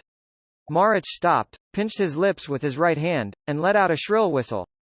Bang! Bang! Bang! The soil in different parts of the clearing were lifted, and the expressionless corpses sat up. At the same time, a chilly wind suddenly swirled. Countless transparent shadows seemed to have caught the scent of a bloody feast, and none of them wanted to fall behind as they rushed towards Jason. Some pulled his arms, some pulled his calves, and some even hugged his head. Jason stopped and grunted. The shadows flew out, one after another. Some of them screamed miserably and disappeared, while others stayed in their original spots, lost. At almost the same time, Marich and Jason both raised their right hands, thumbs held up beside their forefingers, with their index fingers aiming at each other. Silently, the air between them exploded as black wisps of air billowed upwards. Marich took a step back, and a few strands of his disheveled hair withered in a blink of an eye and fluttered to the ground. Marich, you're still so weak. You still don't understand how to use the power of desire, Jason said with a low, hoarse laugh. At this moment, Werewolf Tyre had already arrived at his side. As for Steve, the Sequence 5 Beyander in charge of the operation, was nowhere to be found. Don't be in such a hurry to finish off Marich. Wait for Sharon to come and save him. Lord Steve is about to arrive, Werewolf Tyre whispered to Jason. He then extended his bright red tongue and licked his lips. I wonder what Sharon will look like when she has her clothes off. Before he could finish his sentence, he suddenly saw Jason turn his head. His face was deathly pale, and there were two identical figures in his eyes. Black regal dress, light blonde hair, exquisite face, and pale skin. Paw! He struck out with both palms and gripped Werewolf Tyre's neck. The creaking sound of bones giving way sounded out. Wraith Sharon had attacked. Tyre inhaled sharply, making his neck bulge like a water pipe. It grew strands of stiff black hair and briefly resisted the force that would snap his windpipe and neck. His eyes gradually rolled backward, showing its whites as his red tongue hung out and sticky saliva drooled down his lips. However, his right hand had accurately reached into his pocket. He had cracked a preset spirituality seal. The empty clearing, together with the warehouses, suddenly lit up as crimson moonlight filled the entire area. Jason's grip on Werewolf Tyre's neck began to weaken, and a figure in a small, soft hat appeared behind him. Tyre's face broke into a smile that was both smug and cruel. His right hand took out a miniature full moon from his pocket, a crimson full moon. It was a dark red accessory that constantly emitted a serene luster. Shaped like a full moon, it had crimson rubies embedded along its circumference. In the middle was a symbol that symbolized the moon, as well as many other mysterious labels. Sharon narrowed her eyes instinctively and retreated 2 steps back. Her in-corpo reality slowly receded. Her legs no longer seemed capable of supporting her weight. She fell limply to the ground, her black and complicated regal dress stained with dust and mud. Werewolf Tyre raised the palm-sized round accessory high up into the air, laughing as he gasped for breath. Lord Steve was right. You would definitely attempt to counterattack. And Sharon, your target for possession would definitely be Jason, whose sequence is higher than mine. Therefore, the Scarlet Lunar Corona was given to me. Guess, where is he now? This isn't as Sharon had expected. It seems like I can only choose the best opportunity to strike myself. Klein frowned as he heard this, and he forcefully suppressed the anxiety in his heart. At this point, Werewolf Tyre was in no hurry to attack. He knew that the longer the effects of the Scarlet Lunar Corona lasted, the weaker Sharon would become, and the more Marich would be in pain. In Jason's cold eyes, which usually had a hint of savagery and madness, there was no longer any rationality in them left. He was also affected by the Scarlet Lunar Corona, but he was used to indulging in his desires, so he didn't feel any pain. Instead, he felt a thirst for the fresh flesh before his eyes. Gasp! Jason let out a low, inhuman growl from his throat. His exposed skin and hair turned white. At that moment, Sharon raised her arms with difficulty and used her left hand to remove the black glove that she wore on her right palm. Jason happened to lunge at her, and a thin layer of ice covered the soil around her. Suddenly, endless rays of light burst forth from Sharon's palm. As they fed on Sharon's spirituality, they interweaved in front of the doll-like lady to form a bronze door, which was covered with mysterious patterns and filled with an indescribable smell. The door swung open with a creak and a crack appeared. From the crack, pairs of pale or transparent hands or arms covered in teeth or bloody, skinless arms, stretched out, crossed the void, and grabbed Zombie Jason. Indescribable pairs of eyes were hidden in the darkness behind the door, quietly watching the prey in front of them. Before he could even react, Jason was grabbed by the arms, and he was entangled by smooth and incorporeal tentacles. These tentacles were dark green vines that had countless baby faces protruding out. These strange entities were crying and laughing as they tried to drag Zombie Jason behind the door. Even though his thoughts were completely controlled by his bloodlust and the urge to kill, Jason instinctively felt afraid. Gasp! The sound from his throat suddenly intensified, and layers of frost immediately appeared on the worrisome-looking arm. The dark green vines that protruded from the babies' faces emitted painful groans as they continuously dripped with decayed, turbid yellow liquid. The pulling force abated, but it did not disappear. Jason kept directing ghosts to interfere, but it was like throwing a stone into the sea. Even when he tried to use spells from Death's domain, they failed to deliver any striking results. His body began moving uncontrollably towards the crack of the illusory mysterious door. Occasionally, he would manage to struggle and retreat a little. As he had taken a sedative in advance, Marich was not completely taken down by the pain. Taking advantage of this, he took out the last 2 sedatives, broke the bottle with a snap, and drank 1.5 glasses in one go. The suppressed malice in his eyes weakened, and his twisted expression returned to normal. He swept his gaze at Werewolf Tyre. At the same time, with a swoosh, Tyre's thin but muscular body disappeared and reappeared more than 10 meters away. As his figure began outlining itself, an illusory image was left behind. A black aura that seemed to be alive rose up from the ground, pierced through the remnant images, and disappeared with a flicker. Tyre hadn't used Blink, as his sequence didn't have the corresponding Beyonder powers to do so. He had relied on the Scarlet Lunar Corona to push him to his maximum speed. The speed at which he moved it produced afterimages. At that moment, Klein, who was hiding in the shadows at the top of the warehouse, also reached into his pocket with his left hand, touching the iron cigarette case.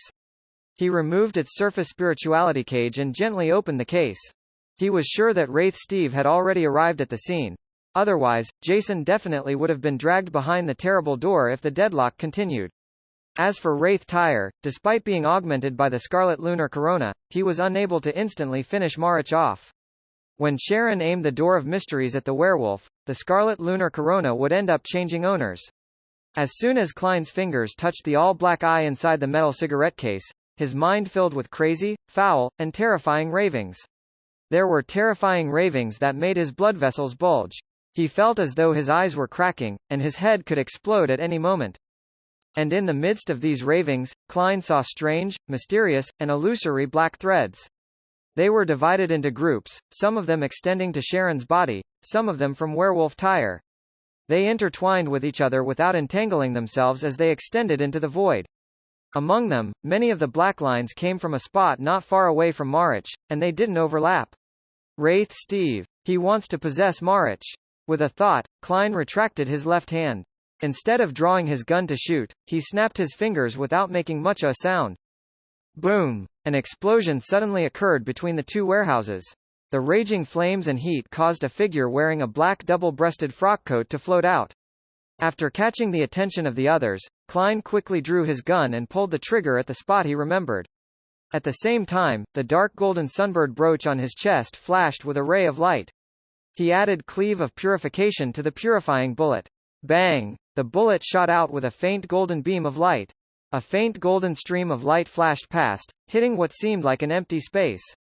However, resplendent flames suddenly rose up from that spot, rapidly forming a silhouette who was wearing a black tuxedo and a dark red cloak. The figure's left arm was burning with holy and pure flames as it continuously emitted faint black and green smoke, illuminating his pale face in dark green glow. It was a man in his 40s with oily hair that was neatly combed with meticulous attention. His eyes were dark and green, and while possessing no emotion, there were no signs of pain. Wraith Steve. He turned his head and looked maliciously at Klein, who was at the top of the warehouse. Klein was startled as he felt his body suddenly turn cold. Even the heat brought by the sun brooch couldn't counteract it. His body stiffened quickly, and his eyes glazed over. His pupils reflected the same 2 figures. A black tuxedo, a dark red cloak, a head of hair slathered with oil, a pair of dark green eyes, and the pale face of a man in his 40s. Almost in an instant, Klein was placed under Steve's control, his thoughts gradually numbing. This was the ability of a Sequence 5 Wraith. It was a strange and hardly defensible ability. Fortunately, he was adequately aware of everything beforehand and was already prepared for it. Moreover, the exorcism effect could effectively resist the possession of evil spiritual beings, so before his ability to think had completely disappeared, he stimulated the spirituality of his spirit body and injected it into the dark golden sunbird brooch. Just as he was about to raise his hand to grab hold of his neck, a warm and pure ray of light suddenly descended from the sky. It was like a pillar of light from the sun, bringing with it a feeling of brilliance and holy purification as it enveloped Klein within. It was a spell from the sun domain, Holy Light Summoning. Amidst the holy light, the formless possession ability was weakened, and Klein's eyes suddenly regained their luster. In close succession, his body ignited, becoming brittle and charred, leaving behind a thin piece of paper. At the same time, between the gaps of the two warehouses, Klein, in his double-breasted frock coat and matching silk half-top hat, jumped out of the roaring flames from the previous explosion. His cane had been thrown away somewhere long ago, and the same figure floating above his head had also been successfully destroyed by the flames. It turned into pieces of ashes and scattered in every direction. Before Klein could confirm his situation, he felt an invisible grip on his ankle. There was a firm grip on his calves, arms, chest, and clothes. In his spirit vision, which had long been activated, Klein saw blurry, transparent figures. Some of them were incomplete, some were covered in blood, some of them had burnt black skin, and others were pale and cold. Phew! A cold wind of unknown origins blew at his neck, making his hair stand on end and made his body tremble uncontrollably. The dark golden sunbird brooch in front of him suddenly flashed with a brilliant light, and golden illusory flames started flaring up around him one after another. These flames emitted the aura of the sun, and because they were so dense, they formed a sea. This was the fire of light from the sun domain. The ghastly ghosts around Klein shrieked silently and vanished, and the cold wind at the back of his head was replaced by the scorching heat of the sun brooch. Klein, who was temporarily safe in this environment, couldn't help but sigh in fear. Even though he had prepared ahead of time and had obtained items to counter his opponent, a one-on-one battle with a Sequence 5 Wraith was still precarious. The performance had almost ended in failure from the very beginning. Not too far away from Marich, the dark red cloaked Steve's figure turned slightly incorporeal. The bright flames on his left arm were quickly extinguished under the onslaught of the black aura. His eyes shone with dark green light, filled with malice and desire. He seemed to have lost his mind and ability to think. At this moment, with the shot's warning, Marich had distanced himself and directed the numb-faced zombies who had crawled out of the earth to surround Werewolf Tyre. He created slippery layers of ice and rotting sludge in an attempt to affect his enemies' movements. Werewolf Tyre held onto the tiny full moon that was emitting crimson light as he ran without stopping. When he was blocked by a zombie, he casually swiped down. Whoosh! The zombie was immediately split into 6 pieces. The long rotten flesh and wriggling maggots sprinkled all over the ground. Werewolf Tyre froze for a moment, looking at his claws in disbelief. Only then did he understand that the augmentation that the Scarlet Lunar Corona brought him wasn't only restricted to speed. He felt that he had mastered some powerful and strange spell. Tyre stopped running and turned to face the pale Marich. At this moment, zombie Jason was drawing closer to the illusory but mysterious door. His body was covered with dark green vines that had protruded from the faces of the babies. He was being dragged by arms that were either full of teeth or were skinless. His eyes were almost touching the crack of the bronze door as he stared coldly at the indescribable eyes hidden in the darkness. It was as if that place was the final resting place for his heart. No! His body, which was controlled by bloodlust and the desire to kill, shouted out shrilly. Werewolf Tyre, who was about to counterattack, stopped instantaneously. Clenching his teeth, he threw the miniature version of the Crimson Full Moon at Steve. Only by allowing a Sequence 5 Beyander to regain his strength would he be augmented, allowing the battle to come to a quick end. Only then would Jason have a chance of being rescued. Upon seeing this, Klein's eyes lit up, and he immediately snapped his fingers. Paw! Boom! In the Scarlet Lunar Corona's trajectory, a pre-buried explosive threw up the soil, blew out a strong impactful gust of wind, and set off a scarlet flame.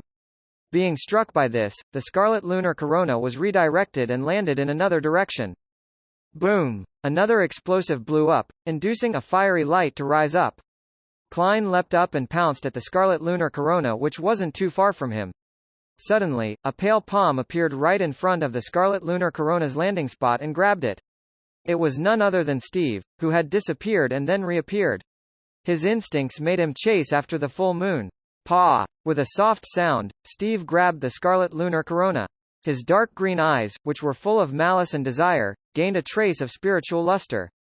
This caused him to return from the form of a pure wraith to a Sequence 5 powerhouse. He smirked at Klein. He wasn't in a hurry to deal with this weak opponent, so he let his figure disappear once more. Klein, who had already thrown himself out, rolled twice, reached into his pocket with his left hand, and once again gently flipped open the iron cigarette case. He touched Rosago's all-black eye. Amidst the ravings that caused his tears and snot to constantly flow, Klein saw more strange black lines, and from their origin, he caught a glimpse of the invisible Steve. He was closing in on Sharon, who was slumped to the ground weakly, at high speeds. He wanted to control her, rescue Jason, and put an end to the battle. Sharon was their main target for this operation. Klein suddenly retracted his left hand, and with a thought, he once again injected his spirituality into the sunbrooch. 2. 1. A holy beam of light descended from the sky, enveloping Sharon from behind. Steve, who was wearing a dark red cloak, suddenly appeared a few meters away, barely avoiding the holy light. With the augmentation of the scarlet lunar corona, his speed was already frightening to the point of him being capable of effectively dodging in an instant. But at the same time, the genuflecting Klein had raised his right hand and pulled the trigger of the revolver.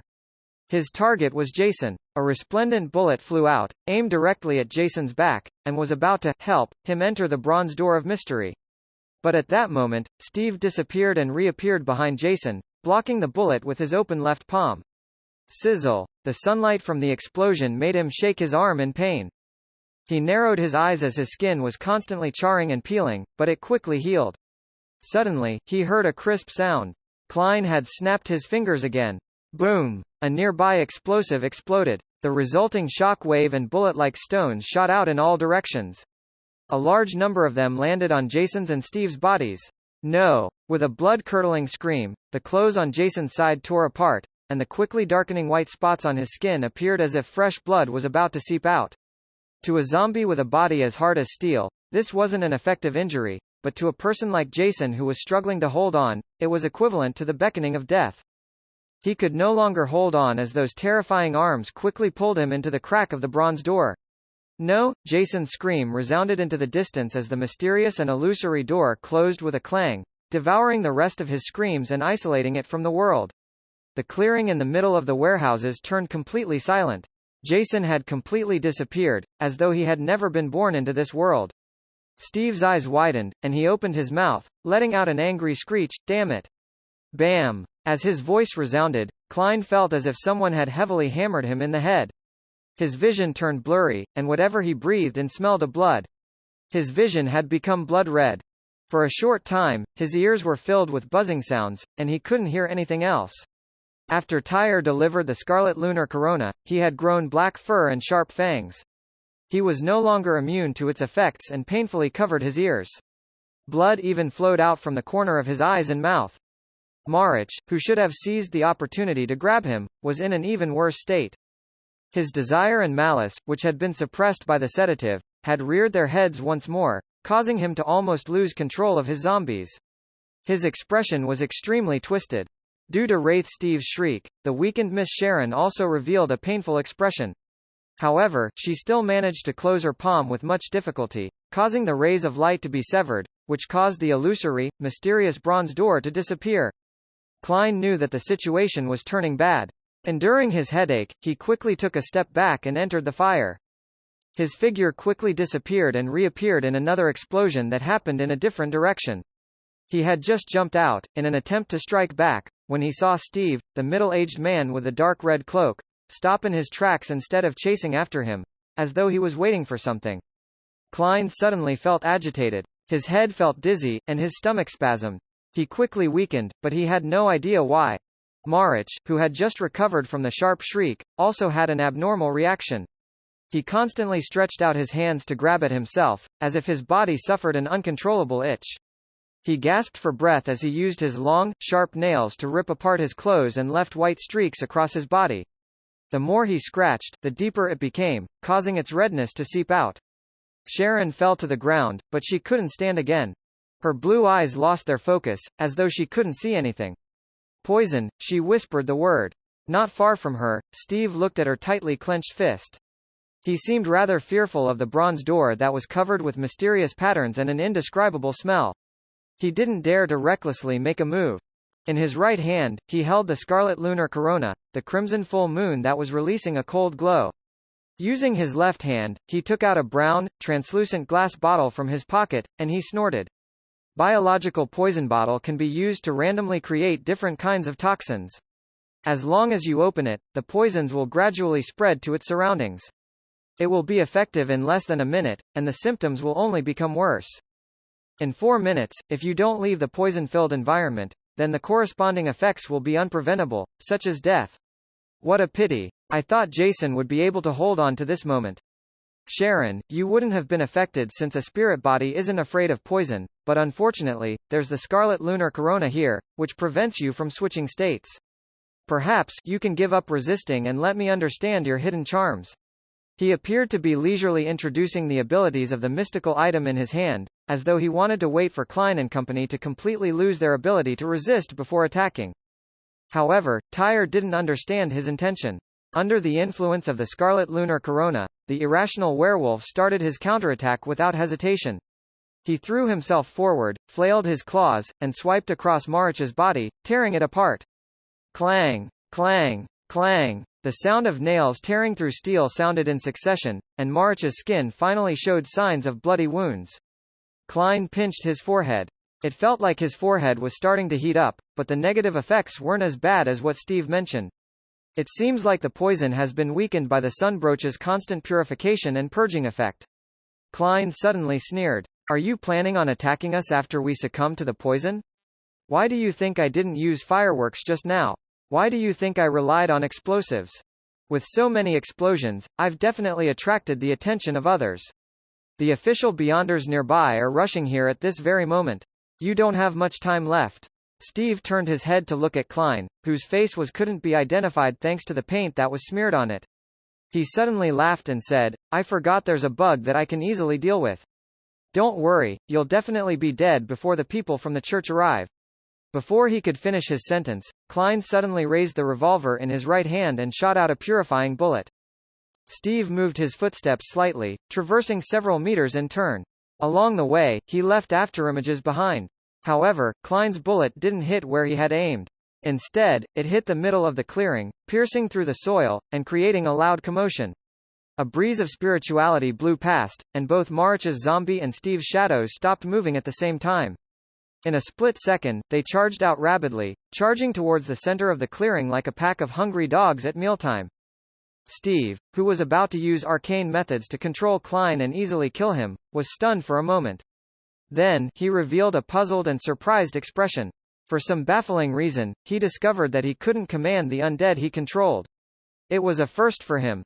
At the same time, Klein snapped his fingers, detonating a few more bombs and setting off scarlet flames that soared into the air in different locations. His figure leapt from one bonfire to the other as he blinked towards the clearing's exterior. You want to run? Steve whispered. Just as he was about to turn incorporeal to chase after his target, he found that the zombies and shadows had dug out a square metal box and were fighting for the item inside. Soon, one of Shadow succeeded. Its body swelled, and seemingly gaining intelligence, it flew in another direction. So that item is used to delay my actions and allow him to successfully escape. Humph, he still doesn't understand what a wraith and the scarlet lunar corona is capable of. Steve temporarily gave up on chasing Klein. Putting away the biological poison bottle, his body suddenly disappeared and appeared on a thin layer of ice that formed in a puddle of water. He relied on his terrifying speed to drag out an afterimage and arrived behind that giant shadow. Steve's eyes flashed with a dark green light. The shadow instantly dispersed without a sound, and the item in its hand dropped. The other zombies and shadows, completely disregarding the oppressive aura of the mighty existence as they rushed over to grab it. Steve was more and more alarmed and curious. He discovered that his spiritual intuition couldn't draw any revelations from the object that had caused the rioting of the zombies and shadows. He stepped forward and grabbed the object with his left hand. It was a dark gold key ring. Hanging from it was an ancient and exquisite copper whistle. Beside the copper whistle hung a simple bronze key. They clung closely together as they remained in Steve's pale palm. At the same time, Steve's scarlet lunar corona in his right hand was quietly emanating a crimson glow, like a miniature full moon. Before thoughts even surfaced in Steve's mind, a faint but very strange sound entered his mind, ripping at his nerves and scraping his scalp. Ah! Steve let out a miserable scream and fell from midair to the ground. The scarlet lunar corona, which he held in his hand, and the key ring with the copper whistle and key were sent flying at the same time. He struggled and twisted on the spot, his body bulging and protruding. There were arms that were as small as babies which grew out of his body, or a foul, light yellow liquid that sloshed inside his body. At this moment, a flame ignited again. Klein, who had escaped, leapt out and appeared in the path of the scarlet lunar corona. He didn't attempt to catch the mystical item. Instead, with a gentle flick, he diverted its trajectory, sending it flying toward the weakened Miss Sharon. Steve's cries of pain gradually died down, and the scarlet lunar corona accurately landed on Sharon. Sharon's figure instantly turned incorporeal, and the blue eyes that had lost their focus regained their luster. Clenching her right hand tightly, her left hand held the palm-sized accessory inlaid with a ring of dark rubies. Her body began to float. The scarlet lunar corona allowed its wielder to be immune to the influence of the full moon. Sharon was no longer weak. And in her spirit body state, she wasn't afraid of the biological poison. At this moment, the zombies and shadows gathered together once again, fighting over the chained master key and Azek's copper whistle. Klein didn't care. He raised his left arm and pointed. The sun brooch on his chest flashed a dark golden glow and disappeared. An intense, bright, and holy light fell from the sky, shrouding the group of zombies and shadows that were fighting over it. In what seemed like daylight, the transparent and bizarre shadows quickly melted and disappeared. The pale and stinking corpses emitted black smoke first before they ignited and burned like candles. By the time the light disappeared, there was almost nothing left except for Azek's ancient and intricate copper whistle and the master key, which were both strung on an already blackened keyring. They lay there silently. Meanwhile, Sharon didn't care about Marich, whose injuries were turning graver thanks to Tyre's attacks. Instead, she relied on her own ability to phase into mirror-like items to reach the thin piece of ice that Steve had previously used, and stepped out. She stretched out her right hand towards Steve, who was transforming into a monster, and opened it wide, aiming the palm of her hand at the enemy. Endless rays of light burst out and quickly intertwined to form the mysterious patterned bronze door. Creak. With a jarring noise, the small black hat on Sharon's head was blown away by a sudden gust of wind, and her carefully combed blonde hair cascaded down in a disheveled state. It was obvious that using the mystical item again was rather taxing on her. Creak. The mysterious bronze door produced a crack, and a series of shrill laughter, sobbing, and shouting echoed in the air. Arms either filled with teeth or completely without skin reached out wildly and grabbed at Steve, whose pustules were bursting one by one. The strange dark green vines that accentuated an infant's face and the slippery, illusory tentacles also bound the Sequence 5 powerhouse. Ah! Steve cried out again. The pale yellow pus, which flowed out, covered his entire body, allowing him to barely resist the pull. A bright red crack appeared on his face, and in it was a hole leading to a dark tunnel. At that moment, Klein raised his revolver and aimed it at him. Without any delay or hesitation, with his face disguised, Klein calmly pulled the trigger while wearing his half-top hat. Bang! Bang! With a flash of the sunbrooch, 2 bullets filled with holiness accurately hit Steve in the head. Although they didn't pierce his skin or bones, they ignited resplendent flames, turning Steve into a bright torch. Ah! With another scream, Steve was pulled closer to the illusory bronze door. As Klein released the revolver cylinder, the shells fell to the ground, and he took out the metal box containing the Beyonder bullets. At the same time, he once again injected his spirituality into the sunbrooch. 2. 1. A pure and flawless pillar of light fell from the sky and instantly hit Steve's body. Taking this breather, Klein inserted 3 purifying bullets and 3 exorcism bullets into the cylinder and snapped it shut. He aimed at Steve's head again, and with the flash of the dark golden brooch, he pulled the trigger hard, 6 times in a row. Bang! Bang! Bang! Bang! Bang! Bang! One by one, the bullets sliced through the air, either swirling with a golden luster or emitting resplendent beams, as they hit Steve's head. Thanks to a clown's control over his body and his persistence in practicing his marksmanship, Klein's 6 bullets, which were augmented with cleave of purification, accurately hit the same spot as the first 2 bullets. They were like fists from a giant of light, repeatedly pounding at the left of Steve's face. With a series of bangs, Steve, who had been entangled by the strange arms and the dark green vines, failed to phase away to avoid the attack. His head was whipped to the side repeatedly as his body trembled. His cheekbones quickly caved in, breaking out into sharp white bones. Bang! The last bullet completely tore through, splashing the Sequence 5 powerhouse's dark red blood. This opening allowed the resplendent and golden flames to continuously drill in, burning into bursts of dark green mist. In the holy light, Steve's clothes were ignited. His body was quickly charred as he dripped with grease. However, he was still alive. Compared to Nimblewright Master Rosago, the survivability of a Sequence 5 from the mutant pathway was clearly much better. However, the heavily injured Steve could no longer resist the strange tugging arms. His legs moved forward uncontrollably, almost flying towards that bronze door and into the deep crack that had opened. He was thrown into the darkness where pairs of eyes lurked. At this moment, Sharon suddenly clenched her right hand, her forehead covered in sweat. The illusory and subtle rays of light were abruptly severed, and the indescribably mysterious bronze door lost the source of its existence. It swayed, and before Steve entered, it reluctantly pulled back its long arms which were either filled with teeth or blood and sealed the crack. Creak. The door closed, quickly becoming transparent before it disappeared. Steve's leaning body was rigid in place, blackened, and shriveled, like a mummified corpse that had been burned for a long time. With her right fist tightly clenched and the scarlet lunar corona on her, Sharon's figure rapidly turned incorporeal. She took a step forward and overlapped with Steve.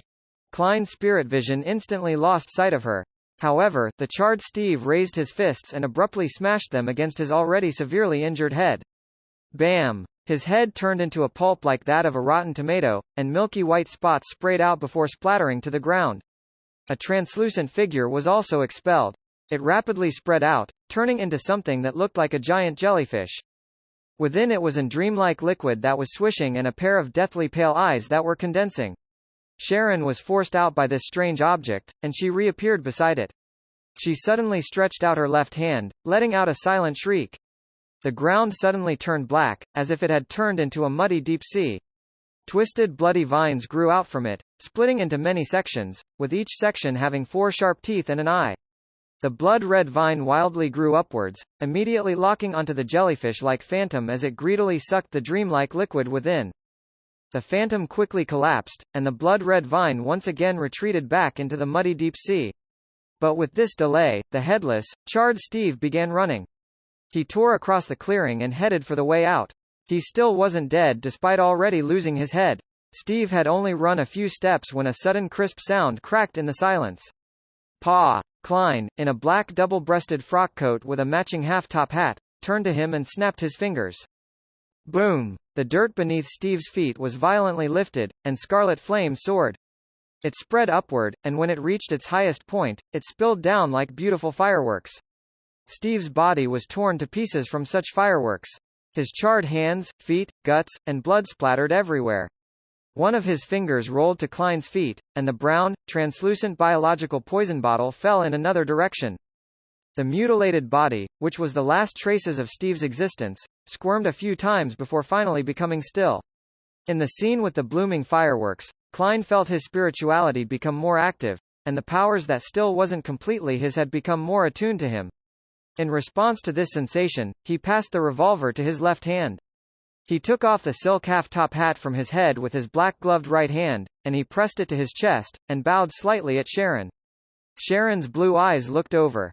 She looked past Klein to the carnage of werewolf Tyre and Marich. Sharon's figure disappeared, and Tyre's eyes reflected her image. Tyre stood there stiffly, his black hair standing on end. He raised his arms with great difficulty and pressed them against his head. Gotcha! He twisted hard, and his eyes soon saw his spine which were underneath the cover of his torn clothes. Paw! Tyre twisted and pulled again, pulling his head out of his torso. Throughout the entire process, he didn't let out a single scream or a single word. He held his head, letting the blood constantly drip down. The corpse which had lost its head was still standing straight, without toppling. Sharon didn't immediately leave Tyre's body. She appeared to be attempting something. Very soon, bits of dark green light emerged from Tyre's head and body, quickly condensing onto one of his fangs as its core. It seems like Miss Sharon has a way of accelerating the separation of a Beyonder characteristic. The prerequisite to doing so requires her to possess the target, kill the person, and have complete control of the body. Enlightened, Klein bent down and picked up the shells that had fallen to the ground, stuffing them into the metal square box, one by one. He was afraid that the investigators, which would subsequently arrive, would find the artisan through the uniqueness of the shells and, hence, find the woman who had purchased the Briber and Barbarian formulas from him. Then, they would lock onto Eye of Wisdom's gathering, causing his safety to be threatened. As for the bullets, they had long been sacrificed to the corresponding deities in the holy light and flames, just like the materials and charms. Putting the revolver away, Klein was about to take a step forward when Sharon appeared beside the biological poison bottle with an exaggerated speed. She made it float up and land on her palm. Before Klein could think of anything else, the pale woman flicked her wrist and threw him a translucent brown bottle and a dark green fang. To save time, she's helping me pick up my spoils? Klein was startled. He instinctively pulled out a piece of paper and covered the two items. He didn't come into direct contact with them. At this moment, he could see that Sharon's complicated black regal dress had lost its usual tidiness and cleanliness. It fluttered gently in the wind, and a few strands of her light blonde hair were stuck to the side of her face, making her feel more like a person. This biological poison bottle comes with its own lid. I just wonder what negative side effects it has. Klein lowered his head and examined his spoils of war. He used the black cap hanging on the side to reseal the biological poison bottle so that it wouldn't continue to do him harm. As for the dark green fang, it was the Beyonder characteristic left behind by Werewolf Tyre.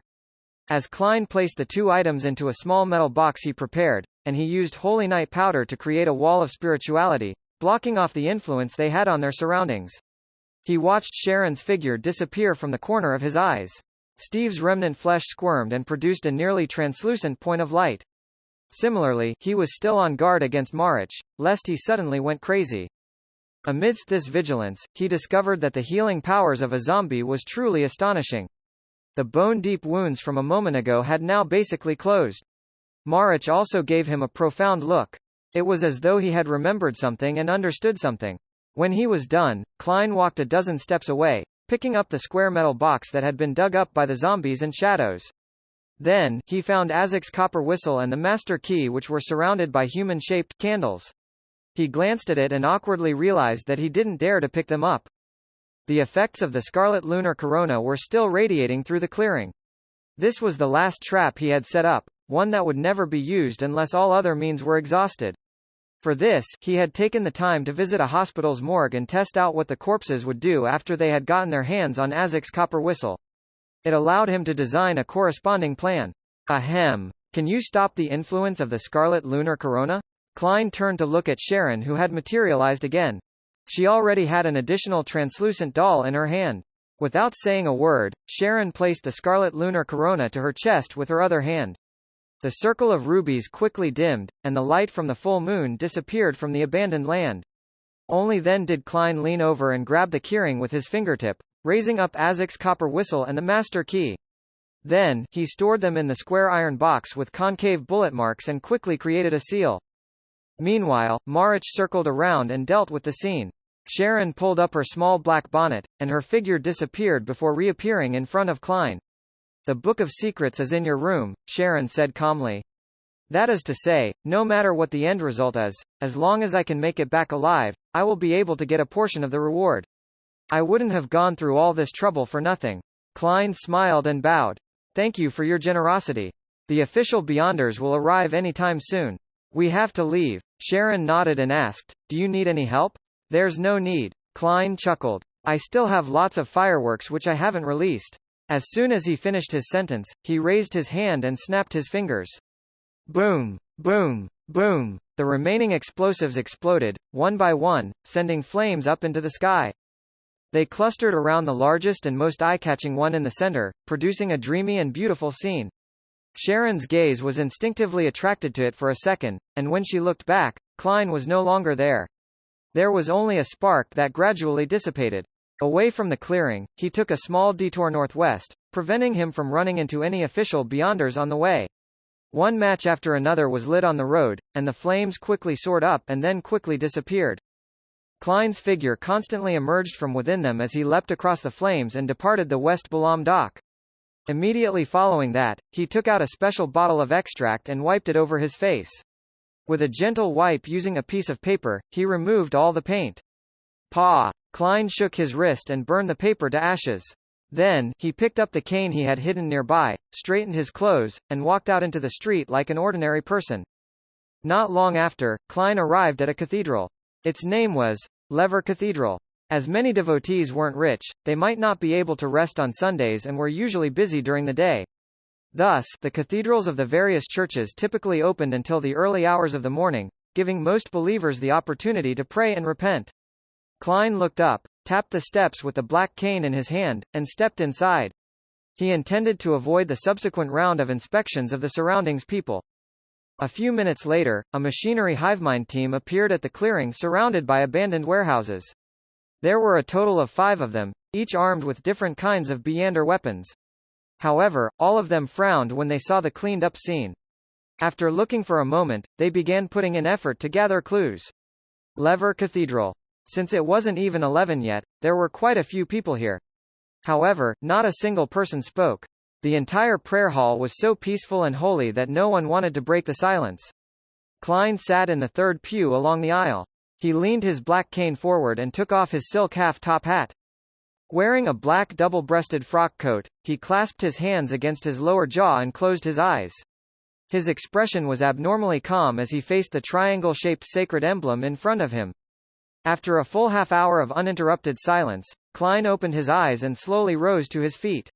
He took his cane, put on his hat, and left the cathedral, taking a rental carriage back to Minsk Street in the dark. At this moment, the vigilance and surveillance of the surrounding area had inevitably relaxed, turning into the shadows under the light of the gas lamps. Shortly after midnight, Klein took out his key, opened the door to his house, and entered the empty guest rooms to search for the Book of Secrets.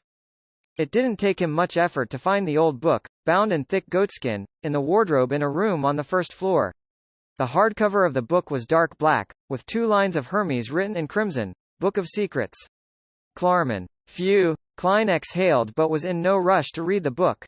Instead, he quickly constructed a wall of spirituality in the room, summoning and responding to himself via ritual, and then he threw Azek's copper whistle, the master key, the all-black eye, the Beyonder bullets, the bottle of biological poison, the werewolf Beyonder characteristic, the Book of Secrets, and even all the vessels above the grey fog. He planned on waiting for the commotion to subside before deciding on which to take out and which to carry. After doing all this, he didn't even bother to study the werewolf Beyonder characteristic or the bottle of biological poison. He simply washed up and laid in bed. There were 2 reasons for doing so. Firstly, reading the book was too time-consuming. It was very easy to bring trouble to his body in the real world on this rather uncalm night. Secondly, Klein was aware of his current weakness, which was that the speed at which his spirituality was growing wasn't enough to satisfy his ever-increasing Beyonder powers and mystical items. After such an intense battle, his spirituality was already drained. His head was aching, and he was drowsy. Yes, the one thing that places the greatest burden on my spirituality are the paper figurine substitutes, followed by the creation of Sun Holy Water, with the sun brooch, but it wasn't used tonight. Next in the list is Holy Water Creation and Flaming Jump. Klein yawned and used cogitation to get rid of the state of extreme tiredness and tenseness that prevented him from falling asleep. In less than 10 seconds, he entered the land of dreams as various fragmented scenes appeared alternately before him. In the clearing surrounded by the abandoned warehouses, the machinery hivemind came and went before coming again. The person in charge of investigating this incident went from being a team captain to an expert at the rank of deacon. Ikanzer Bernard's brown hair remained unkempt and stuck out stubbornly, making it impossible to hide them even with a hat on. This led to many members of the machinery hivemind to secretly joke that the deacon probably used a bomb to style his hair. At this moment, Ikanzer, with his cut jaw and facial features, was holding a silver mirror with ancient patterns on it. On each side of the mirror was an eye-like ornament. They were built on the foundation of a black gem which looked serene and charming. Ikanzer surveyed the area and said, although the rats in the sewers are experts at interfering with divination and mediumship and had already dealt with the scene effectively, this is a mysterious Beyonder world, and there is no way to guarantee a 100% success. As he spoke, he looked at the silver mirror in his hand as he used his right hand to touch its surface thrice. After pausing for 2 seconds, Ikanzer took a deep breath and said in a deep voice, Respected Erodes, my question is, who were the participants in the incident that just happened here? The surrounding darkness suddenly thickened, and the surface of the silver mirror began to ripple with aqueous light. Soon, a scene appeared in the silver mirror. Amidst the rising flames, there was a figure floating in the air. He was wearing a black double-breasted frock coat and a half-top hat. His body was distorted, and his face was indistinct. Furthermore, his face was smeared with paint. Beneath his feet, flames rose up and engulfed him. As the aqueous light flashed, the scene changed. A middle-aged man in a dark red cloak appeared. His arm was burning with resplendent flames, but his head was hidden in the darkness. Scene after scene was played out in front of their eyes. They saw a woman with a complicated black regal dress and messy blonde hair. However, her face was completely transparent, as if she didn't exist. Beside this lady were two men with black fur all over their bodies. Only their backs could be seen as they were being pulled by strange arms. Finally, the changes came to an end as it fixed onto the blazing flames that soared into the sky. The fireworks bloomed in a splendid and resplendent fashion as they lit up the entire scene. In this dreamlike scene, the man in the black double-breasted frock coat appeared once again. Twisting and retracting, he faced forward, pressed his hat to his chest, and bowed slightly. Not only was his face extremely blurry after being interfered with, but it also presented a glisten of oil. Just as Ikanzer was about to ask his teammates for their opinions, several lines of text in ancient Fasak appeared on the surface of the mirror. Based on the principle of reciprocity, it's my turn to ask the question. If you answer wrong or lie, you will be punished. The word punishment was blood red, as if it were dripping with liquid. The expression on Ikanzer's face was twisted at first before it turned abnormally serious. Soon after, the mirror's aqueous light flashed and a new line of text appeared. What's your sexual orientation? Ikanzer was stunned as he felt the gazes of his surrounding team members all land on him. 6 in the morning. The sky was just beginning to brighten. The sleeping Klein awoke to the punctual church bells. According to his usual habits, he would just turn around and continue sleeping until it was almost 8 o'clock. But this time, he immediately sat up and looked around. Yeah, I didn't get raided on the pretext of checking my gas meter. He let out a sigh of relief, and without even bothering to clean himself, he got off the bed and took 4 steps counterclockwise to go above the gray fog. He wanted to study his spoils from last night. Sitting in the fool's seat, Klein started from the simplest. He picked up the dark green fang and observed it for a few seconds. Then, he conjured a pen and paper and wrote the divination sentence, its effects.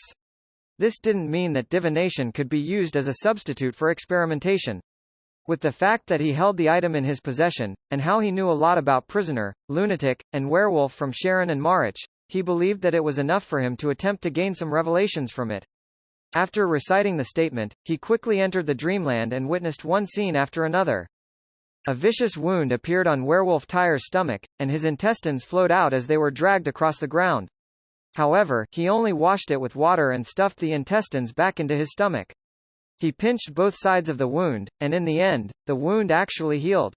Under the perfect red moon, he faced the sky and let out a long howl. Black fur grew out of his body, inch by inch, and the fangs in his mouth were distinct. He waved his claws and cracked the steel plate that wasn't considered thin. He ran wildly through the wilderness, increasing the gap between him and the group of pursuing gray wolves as he ran further and further away. He made the attendants, whose eyes were glazed but cold, charge at their enemies without fear of death. He also used a variety of weapons to kill people, including bombs, and he became stronger as he lost his reasoning while in his enraged state. Opening his eyes, Klein roughly understood the characteristics of a werewolf and grasped the hidden dangers of this Beander characteristic. Werewolf Tyre had been under the full moon's illumination, allowing him to be unrestrained towards his desires.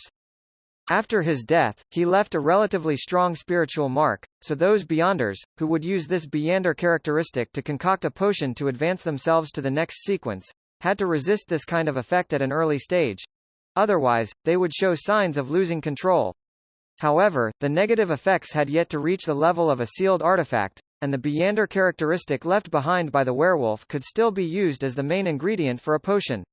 That's good. Unfortunately, Zombie Jack's Beander characteristic has been swallowed by that strange door. I wonder where it leads to and if there's a way to get it back. Klein put down the dark green fang, feeling both regret and sadness for his loss, before picking up the bottom of brown translucent biological poison. He repeated the same procedure and performed a dream divination, but this time he didn't have the confidence to gain a detailed revelation. Therefore, he changed the divination statement to, its positive and negative effects. In the gray gloom of the dream world, Klein once again saw tragic scenes. Someone fell to the ground, scratching himself and ripping off his skin, flesh, and even bones. Another person held his head, his eyes losing focus while his auras weakened. One kept vomiting. Towards the end, the person who died was convulsing. Someone burst out laughing so hard that he couldn't even breathe. Some people stopped fighting and looked at each other. Then, they hugged and kissed each other. When the scene reached the end, the translucent brown bottle was placed into a cup with water. The transparent liquid inside gradually turned amber in color and was drunk. the person holding onto the bottle of biological poison was weakened at first before coughing. Then, he touched his forehead. He found himself scalding as his condition turned for the worse. The dream quickly ended. Klein tapped his finger on the edge of the long table as he attempted to interpret the revelation with great difficulty. According to Steve, the earlier revelations mean that after the biological poison's bottle lid is removed, it would keep emanating its poison. As for which poison the opponent gets inflicted by, it's completely random, and even the wielder is unable to control it. The poison inside is really quite abominable. The effective range of the poison cannot be deciphered via a revelation. Soaking it in water and drinking the amber liquid in advance would prevent one from getting poisoned? But how many minutes should the soaking take? Even if the person holding the biological poison bottle doesn't open the lid, their bodies would get worse as they slowly get infected, and the ailments become serious? What's the exact cutoff time? Klein rubbed his forehead, intending to do some experiments above the gray fog when he was free, but he didn't know if the biological poison bottle was effective in there. For example, in his current spirit-body state, he wasn't afraid of being poisoned at all. I'll leave it at this. I'll study it in detail in the future. Klein turned his attention to the Book of Secrets, which was bound in goatskin. He then casually flipped to the first page. It was a title page with simple patterns on it but with nothing written on it. Flipping another page, Klein finally saw the opening line of the Book of Secrets. We worship the moon, not the Evernight goddess. Another statement about only worshipping the moon and not the goddess? Klein couldn't help but have a look of contemplation. The last time he heard about such matters was when he was learning about the life school of thought. He never expected that the Shaman King, who had lived his entire life in the southern continent, would also have a similar point of view. In the Pale Era, at the end of the Fourth Epoch, the Berserk Sea became a veritable reality. Thus, the northern and southern continent were cut off from each other, and the life school of thought was formed in the early Fifth Epoch. Obviously, it was impossible for the life school of thought to extend itself to the southern continent before Russell sent his men to find a safe sea route. Shaman King Klarman was a historical figure who was active in an era more than 1,000 years before the northern continent's invasion. In other words, the two Byander factions, which were in different continents, had no way of communicating with each other and had chosen to worship the moon itself and ignore the Evernight goddess at almost the same period of time. Such a coincidence inadvertently made one consider why. Could it be that the birth of a new god had taken away a portion of the authority related to the moon? But, as a deity, he shouldn't be so obscure and unknown. In other words, although the goddess had snatched the authority of the moon, the followers of the primordial moon god had survived.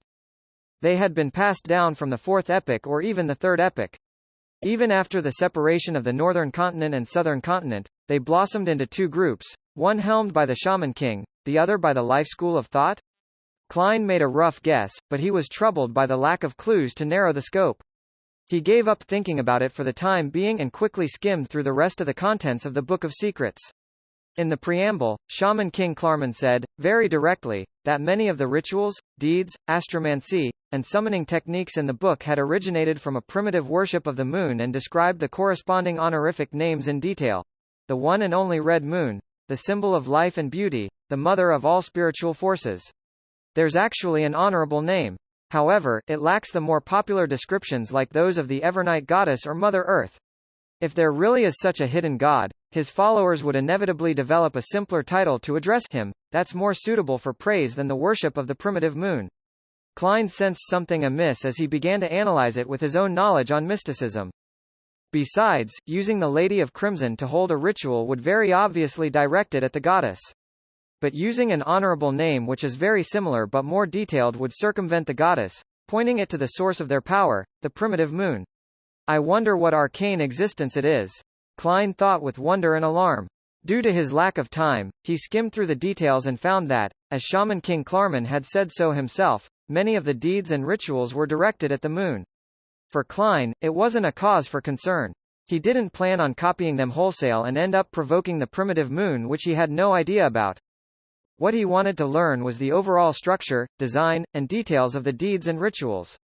Only by mastering the underlying rules could he come up with his own secret deeds, rituals, astromancy, and summoning techniques that pointed to the King of Yellow and Black.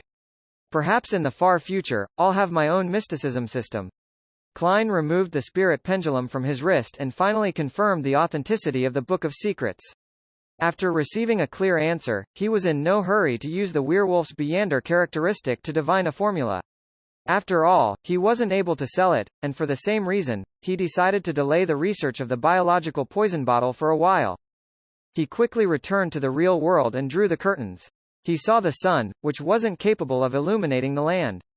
It was hidden behind the clouds and fog, looking somewhat pale. Achoo! Suddenly, Klein covered his nose and mouth, and he sneezed. Only then did he realize that his head was aching and burning. He felt lightheaded and had seemingly caught a cold.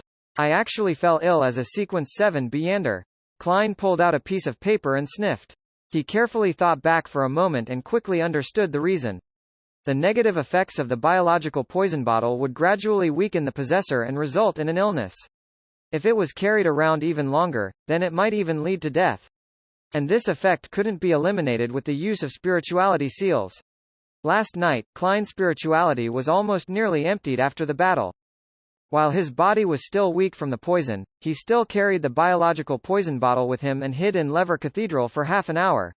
Adding the time spent on his return to Minsk Street, and he had embarrassingly fallen ill. Thankfully, it's not serious. It doesn't affect anything. Klein sneezed again as he prepared to soak himself in a hot bath. After washing his face and rinsing his mouth, he specially fried an egg to reward himself. The fragrance was truly tantalizing.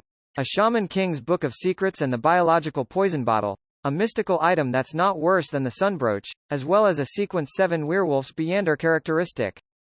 I made quite a killing this time.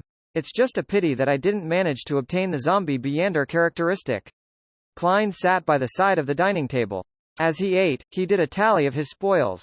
What made his heart ache was the fact that he had used a total of 11 Beander bullets, each worth nearly 10 pounds. That is to say, I burned 100 pounds. It's really like throwing money to deal damage. It's no wonder most low and mid-sequence Beanders are so desperate for money. Klein glanced down at his breakfast.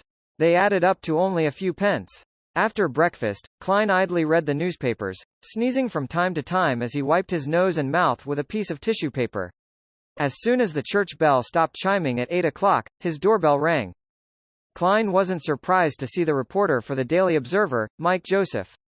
The reporter, with beautiful blue eyes and a thin mustache, but with rather rough skin, took off his hat and greeted him. Then he went straight to the point. Detective Moriarty, do you have time to take the job?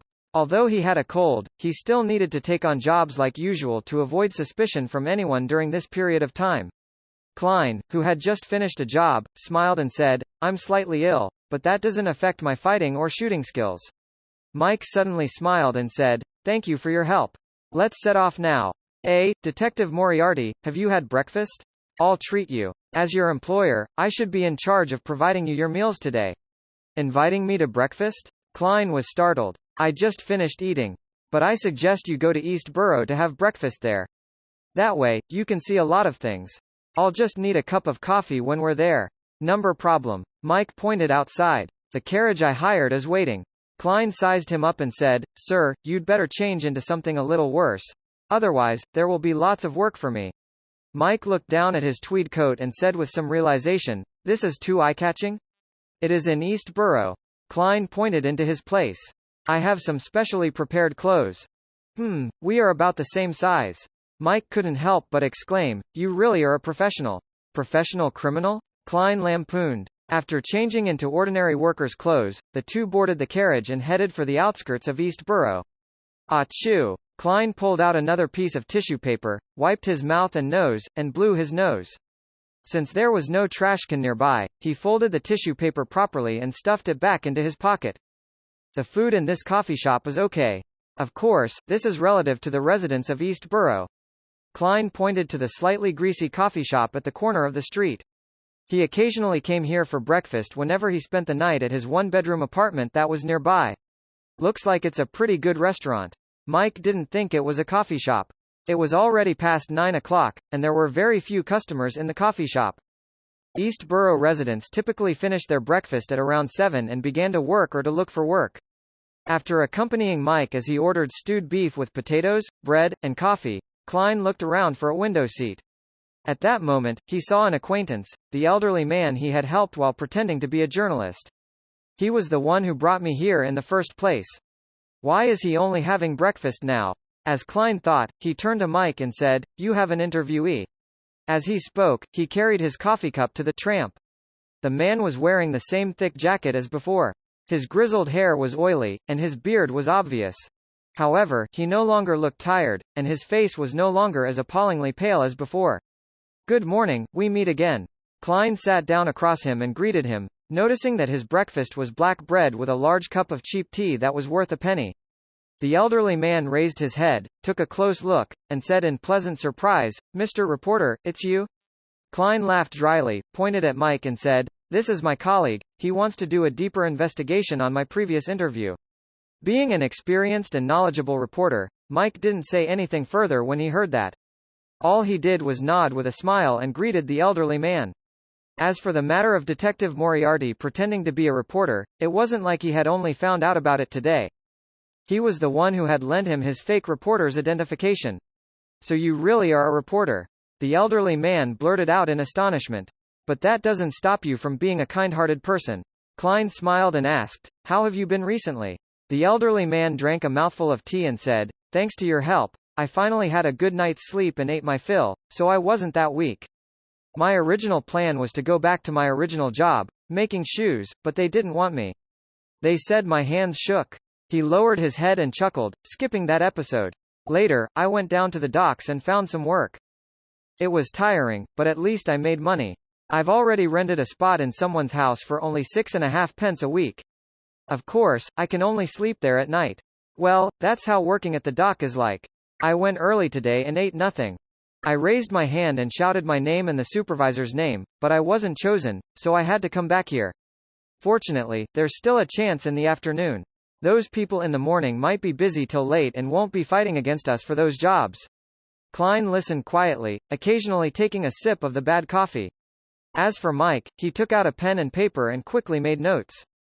Finally, the elderly man, with gray hair by his temples, took a sip of tea and sighed with a smile. "In truth, this is already much better than my previous situation, and it's much better than many of the people here. For instance," he pointed out the window to the tramps huddled in a corner. Klein and Mike looked over and saw a group of cowering tramps lying on the ground in a filthy place that provided shelter from the wind. They were of all sexes and ages. It was possible for them to never wake up again in the coldness of late autumn. It was then that Klein noticed an old woman in her 60s standing by the street. Her dress was old and worn, but she was relatively neat, and her hair was neatly trimmed. The white-haired old lady had the usual tired look of a tramp, but she still persisted in not squeezing together with the group. Instead, she slowly walked by the roadside, occasionally gazing into the coffee shop numbly. "She's also a pitiful person." The former tramp who had eaten the leftover black bread also noticed the old lady and sighed. She was said to have led quite a good life in the past. Her husband was a grain merchant and had a very spirited child, but unfortunately, he went bankrupt and her husband and child died not long after. "She's different from us, really, and you can tell at a glance. Sigh, she won't be able to hold on much longer, unless she's lucky to be admitted into the workhouse every time." As he listened, Mike's expression changed from quiet to somber. He slowly let out a sigh and said, "I want to interview her. Can you invite her for me? She can eat and drink whatever she wants here." The man wasn't surprised by this request. He merely looked at Klein and Mike separately, as if to say, "The both of you are indeed colleagues. Yes, I'm sure she would like that." He drank his tea, got up, and walked out of the greasy coffee shop. Not long after, the elderly woman in her old but tidy dress followed him in. Her pale face slightly lightened thanks to the warmth of the coffee shop. She continued to tremble, as if she wanted to release the coldness in her body, bit by bit, and absorb the relatively high temperature within the coffee shop. Even after she sat down on the chair, it still took her a full minute before she could truly warm up. "You can order whatever you want. This is the reward for accepting this interview." Klein spoke on Mike's behalf. After Mike nodded, the old lady modestly ordered toast, low-quality cream, and coffee. Then she smiled and said, "I heard that one cannot eat greasy food after not having eaten in a while. Very polite, very self-restrained, not like a tramp at all." Klein sighed silently. Before the food arrived, Mike asked casually, "Can you talk about how you became a tramp?" The old lady revealed a look of reminiscence and said with a bitter smile, "My husband was a grain merchant who mainly bought all kinds of grain from domestic farmers, but we rapidly went bankrupt ever since the Grain Act was repealed. He wasn't very young to begin with. After suffering that setback, his body quickly collapsed. Not long after, he passed away. My child, a brilliant young man, had been learning the ropes of doing business from his father. He couldn't suffer the blow, and he ended up jumping into the Tussock River on a moonless night. His first suicide didn't work. He was sent to the magistrate's court, and the police and judges were very impatient, feeling that he was wasting their time. If you want to commit suicide, please do so quietly and successfully. Don't trouble us. Yes, that was probably what they wanted to say, but they found it too direct. My child was put in prison. Not long after, he committed suicide for the second time and succeeded. The old lady spoke very calmly, as though it wasn't something that had happened to her. But for some reason, Klein felt a deep sense of sorrow. Nothing is more lamentable than a dead heart. He suddenly recalled the saying he had heard in his previous life. In this world, suicide was not only prohibited by the churches, but it was a punishable crime. As for the reason, Klein knew very well why.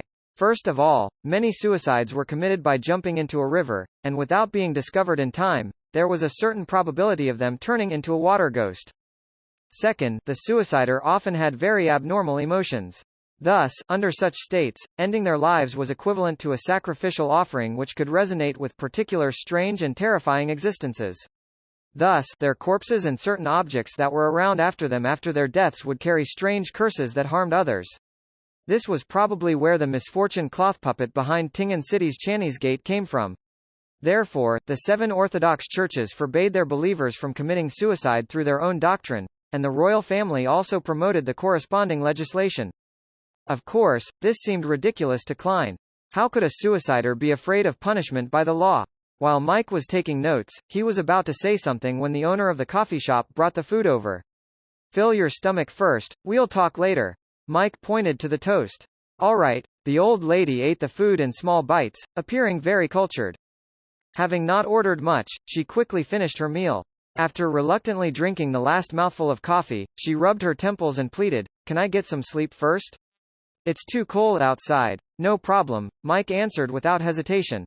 The old lady thanked him gratefully a few times before she sat down on the chair and curled up into a ball as she fell asleep. Mike looked at the man beside him and said, "You seem to be very familiar with this place. I wish to hire you as our guide. How's 3 soldi for the day?" "I'm sorry, I forgot to ask for your name." The man quickly shook his head and said, No, that is too much. I only earn 1 soldi a day most of the time at the dock. Just call me Old Kohler. Then, 2 soldi a day. You deserve it, Mike decided firmly. After witnessing this strange bargaining, Klein blew into a piece of tissue and was about to drink another cup of coffee, when he suddenly sensed that something was wrong. He turned to look at the old lady who was curled up, asleep on the chair. Her face, which had turned ruddy due to the coffee, was pale again. The colors of her aura and moods had vanished. Klein stood up and subconsciously extended his hand to check the old lady's breathing. As Mike and Kohler looked at him in surprise, he said heavily, "She's dead." Mike opened his mouth, but no words came out. Kohler tapped his chest thrice and said with a bitter smile, "I knew she wouldn't be able to hold on for long. Such things happen every day in East Borough. At least she filled her stomach and died in a warm place. I hope it will be the same for me in the future." Klein was silent for a moment before he said, "Kohler, go and get the police." "All right." Kohler tapped his chest thrice once more and ran out of the coffee shop. The boss glanced over but didn't come over. It was as though it wasn't something he needed to concern himself with. After a while, a policeman in a black and white checkered uniform, carrying a baton and revolver, entered the coffee shop. He looked at the dead old lady, asked Mike and Klein a few questions, then he waved his hand and said, "That's all there is to this. The 3 of you can leave after I get someone to collect the corpse." "That's it?" Mike blurted out in surprise. He was obviously not very familiar with East Borough. The policeman sneered. Such incidents happen in large numbers every day in East Borough. He rolled his eyes and looked at Klein and Mike. "You don't look like people from around here. Who are you? What's your identity?" Mike produced his press identification, and Klein said that he was a private detective responsible for protecting him. The policeman's face turned serious as he looked at Klein and said, "I suspect that you're carrying a gun illegally. I want to search your belongings. Please cooperate with me. Otherwise, it will be considered a case of resisting arrest." Mike was suddenly worried because he knew that private detectives were usually unlawfully possessing firearms. Klein expressionlessly spread out his hands. All right, he let the policeman search him, but nothing was found on him. After the old lady's corpse was taken away, the disappointed policeman left. Mike clenched his fist and pounded on the table. A living person just died here, yet, all he cares about is investigating the unlawful possession of firearms. Upon saying this, Mike looked at Klein and asked, puzzled, "You didn't bring a gun?" Klein shook his head, pulled out his holster and revolver from under the table, and said calmly, "As a detective, I have a lot of experience in this area." As a magician, he could place the revolver right in front of someone and make it impossible for the person to notice it. Moreover, since he didn't buy any ordinary bullets, the Beyonder bullets were temporarily left above the gray fog. His revolver was currently empty, but this didn't stop him from shooting with his revolver. All he needed to do was to use his mouth to emulate a bang when he pulled the trigger. Upon seeing this, Old Kohler whispered from the side, "So you're a detective." Klein pointed at Mike and casually explained, "I was also entrusted with a mission by this gentleman the last time as well." Mike sat there without refuting. After a moment of silence, he said, "Although I've investigated the gangs and witnessed the miserable life of some prostitutes, I'm not familiar with the situation in East Borough. Please help me open my eyes to this place, allowing me to see if there are any problems with this investigation plan." As he spoke, he took a few sheets of paper from the inside pocket of his clothes and spread them out on the coffee shop table. Klein glanced at him. "Interviews with East Borough residents of different ages? That's too troublesome. I think we can divide it according to location. In better apartments, 5 or 6 people squeeze into a one-room apartment. Others stay in the corner of a street that's sheltered from the wind, park benches, bars, and workhouses. In addition, they can be segregated by what time they begin work, and when their rest times are." Mike listened carefully and nodded. "Not a bad idea. What do you think, Kohler?" Old Kohler pinched his nose and said, "I can't read, but I think whatever Mr. Detective said seems all right." Mike thought about it, changed his plan, and said, "Then let's go to a nearby apartment and make a random selection." Backlands East Borough, at an intersection. Mike Joseph saw a number of pitiful-looking children in rags along the street. He wiped his mouth with a handkerchief and planned to head over to give them some pennies. However, his action was stopped by the former tramp, Old Kohler. "They're thieves." "Thieves? What about their parents? Or are they controlled by the gangs?" As a senior journalist, Mike had never been to the East Borough, but he had heard of instances of a few gangs controlling street children to steal and beg. Parents? They either don't have parents, or their parents were once thieves or might still be thieves. Of course, Mr. Reporter, you're right. Many of them are under the control of gangs, and it's said that the gangs will teach them how to steal. For example, they will hang a gentleman's coat on a wall, put a handkerchief in the pocket, and hang a pocket watch on the outside, and through repeated practice, the children will attempt to steal the handkerchief without shaking the pocket watch. "Hey, this is what I heard from others while at the workhouse when I was homeless." Old Kohler babbled on, "I remember the youngest thief ever caught on this street was only 6 years old. Sigh, 6 years old. He seemed to recall his child who was lost to a disease and couldn't help but take out a cigarette from his pocket. He couldn't bring himself to smoke it, so all he did was take a sniff. 6 years old. Mike was stunned by this number. Klein quietly listened and sighed. "This is East Borough." He looked around, composed himself, and said, "This place is closer to the jungle than to human society. Our interview has to be treated as an adventure. You have to learn how to avoid the territory of dangerous creatures, but you must also avoid those little things that don't seem to be too harmful to you. Well, I'm talking about mosquitoes in the jungle. Mike, if you expose the thickness of your wallet to those kids, then even if you protect it well and don't let them steal it, robbery is a destined outcome during the rest of the adventure. If you dare to resist, then perhaps there will be one more body floating in the Tussock River tomorrow morning." "Mr. Detective, you're absolutely right. There are so many people in East Borough. No one pays notice to the few missing people every day," Old Kohler agreed. Mike listened intently for a few seconds, and after a few seconds of silence, he suddenly said, 1.35 million. Huh? Because of his cold, Klein's throat was obviously a little hoarse. Mike stepped forward and said, "This is a preliminary estimate of the population count of East Borough. But I know that there's definitely more than that." "That many?" Old Kohler was startled. Although he had experienced the days and nights in East Borough and knew that there were a lot of residents here, he didn't expect there to be this many. "This is several times the population of Tingen City." Klein subconsciously compared it with the place that was most familiar to him. He looked at the intersection a few steps away and asked, "Which way should we go next?" Old Kohler looked up and said, "Definitely not straight. That area is under the control of the Zeemanger gang. They're very vicious and completely unreasonable. If they discover any reporters doing interviews, then they'll definitely beat us up." "The Zeemanger gang? Isn't that the brainless gang that caused me to lose 10,000 pounds? He was some kind of executioner. I don't even remember his name." Fortunately, the 10,000 pounds was eventually exchanged for the Sears corresponding sequence 7, 6, and 5 potion formulas and the all-black eye, as well as the Intis ambassador's life. I wonder who ended up obtaining the manuscript of the third-generation difference engine. Klein instantly recalled what had happened early last month. Zeemanger gang? The gang that is mainly composed of Highlanders? Mike asked thoughtfully. "Mr. Reporter, have you heard of them?" Old Kohler asked in surprise. Mike sneered. "They're involved in a lot of cases, and they have some reputation outside Eastborough as well. It's said that one of the members was involved in a case of Intis espionage." Ellipsis.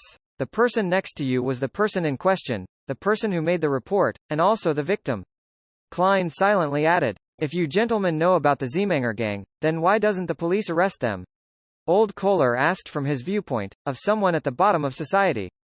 Mike's expression suddenly turned a little awkward, and he coughed twice. "We can only capture those who have committed crimes.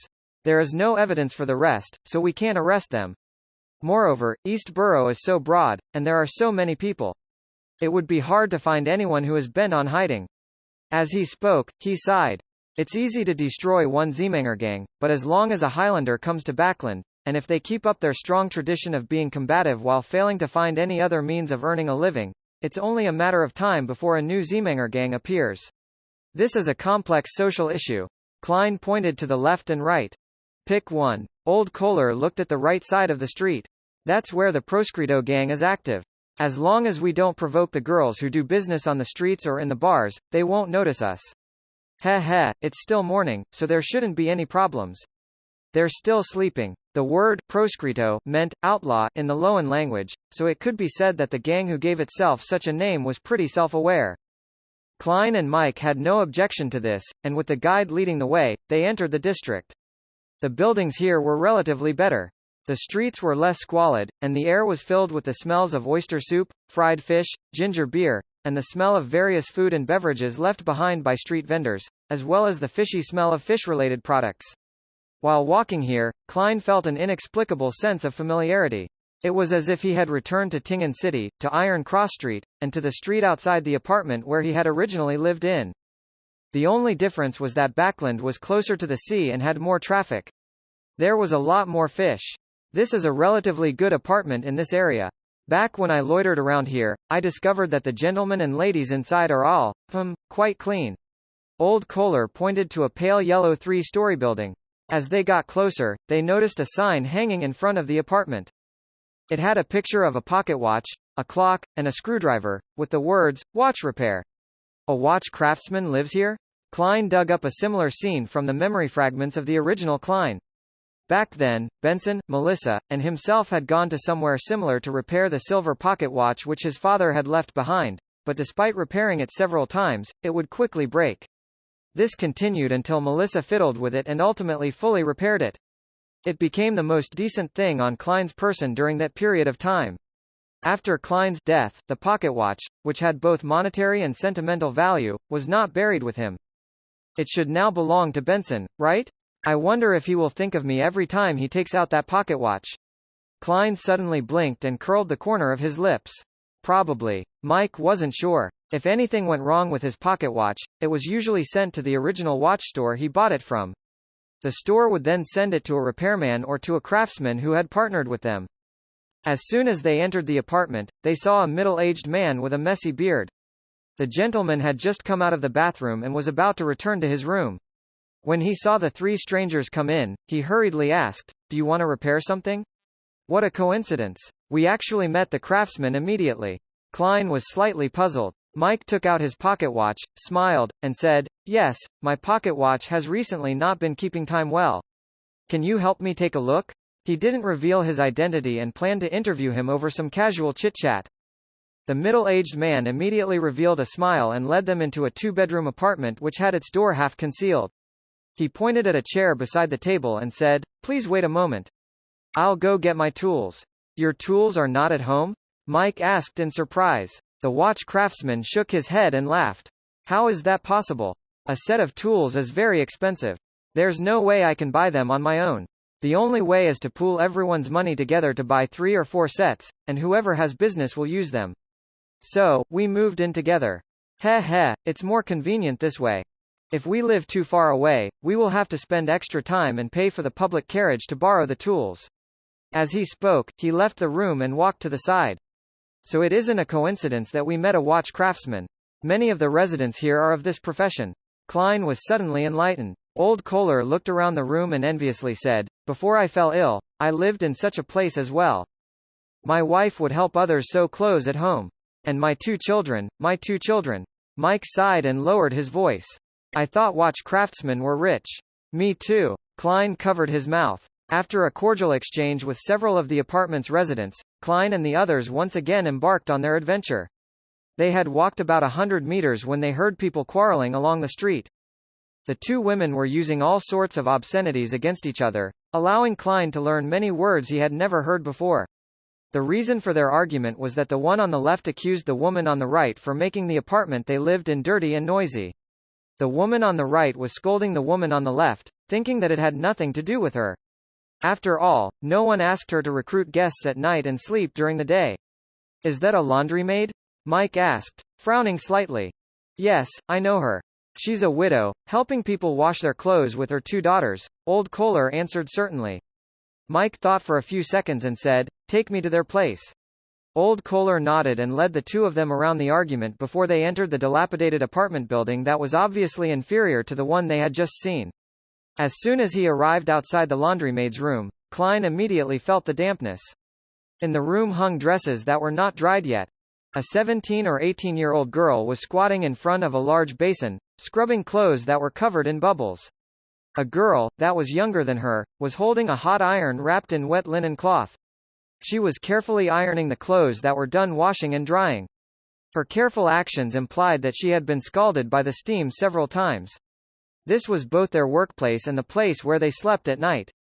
Wet moisture permeated the room and seeped into their bodies. In addition, the stench of all kinds of smells was very distinct.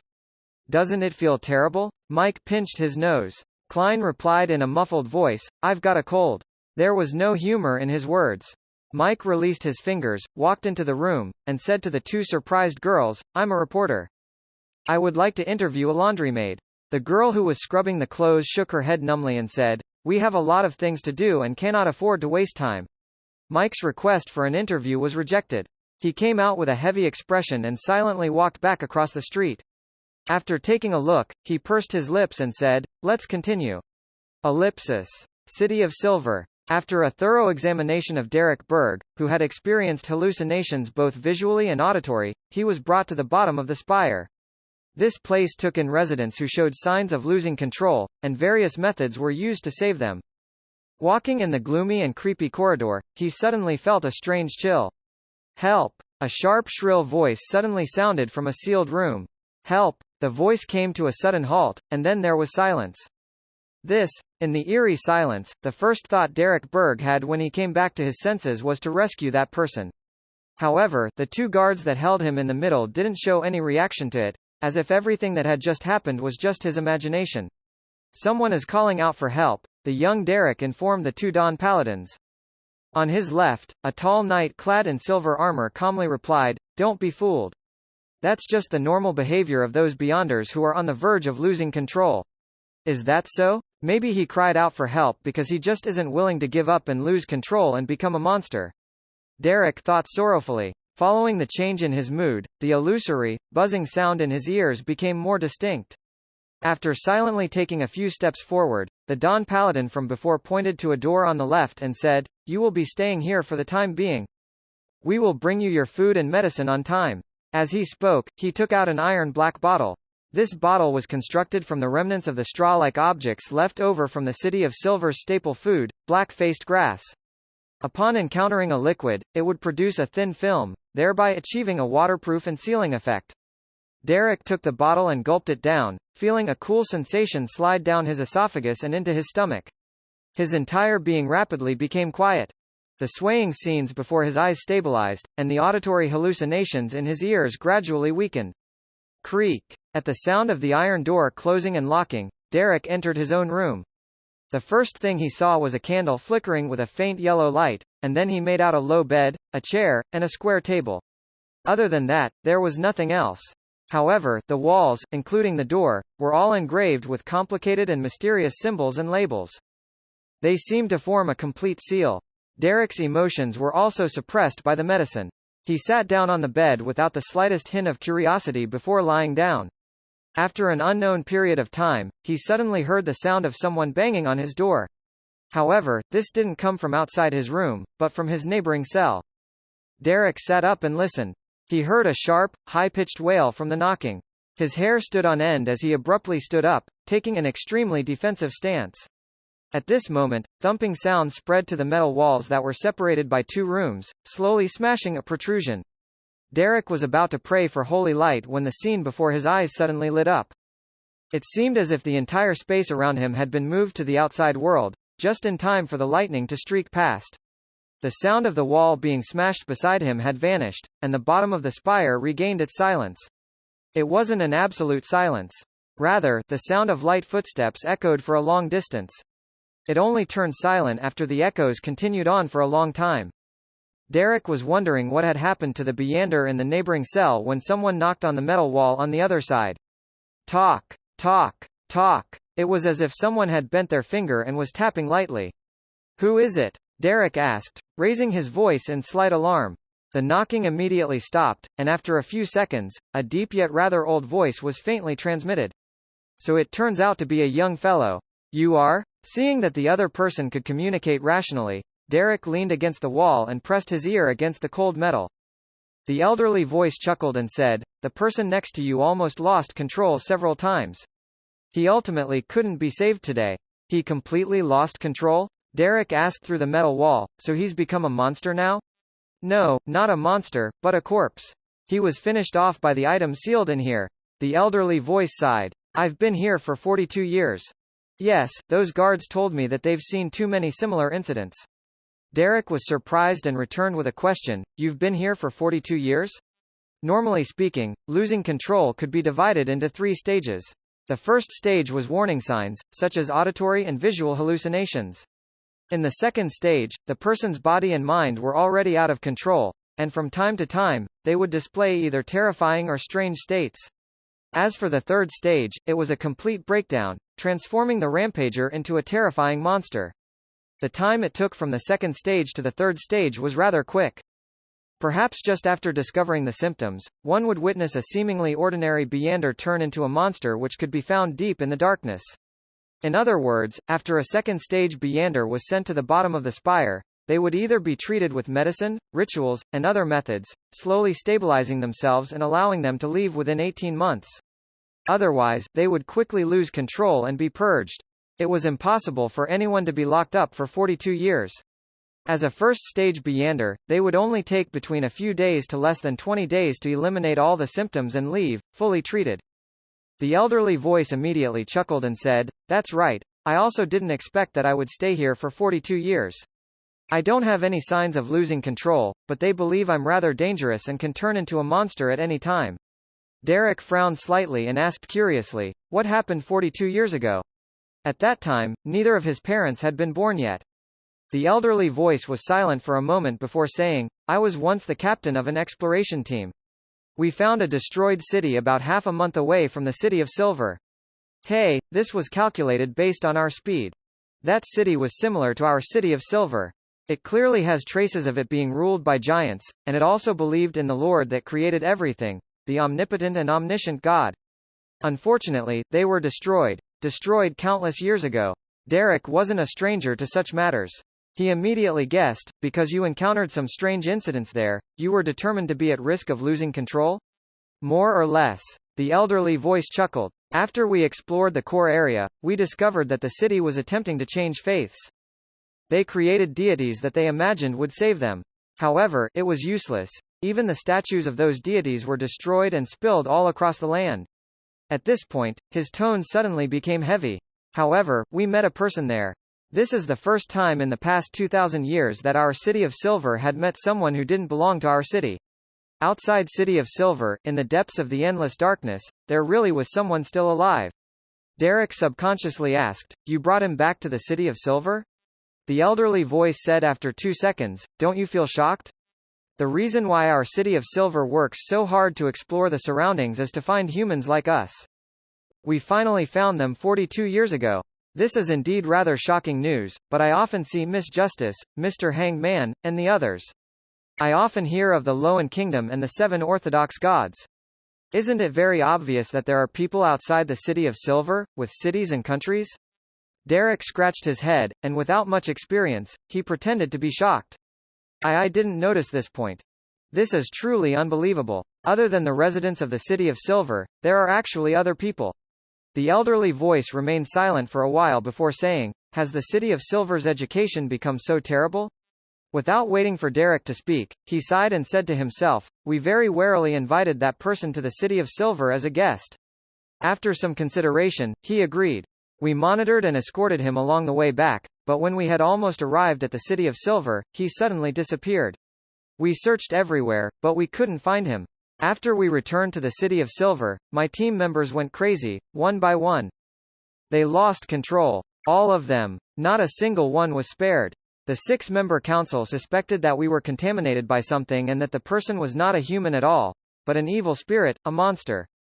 So, they locked me up here, and every so often, they would come over to confirm my condition, but they would never tell me what the problem is, nor would they let me out. Derek exhaled heavily and asked, "Do you remember what that man looked like?" He looked very ordinary, and nothing about him stood out. He was dressed just like us, and except for me remembering that he was a man, I can't remember what he looked like. However, the elders should be able to use Beyonder means to directly see him from my vague, forgotten memories. The elderly voice recalled for nearly a minute and said with a bit of pain. Derek pressed him, casually, "Did he say what his name was? Did he tell you about his origins?" The elderly voice acknowledged tersely. "He told us that his name was." He paused for a moment before saying, "Amen. Ellipsis. Sunday morning, in the factory district." In the past 2 days, Klein and Mike visited many places in East Borough under Old Kohler's guidance. As a result, Mike witnessed 5 or 6 people huddled together in a single room, and that wasn't the worst case he saw.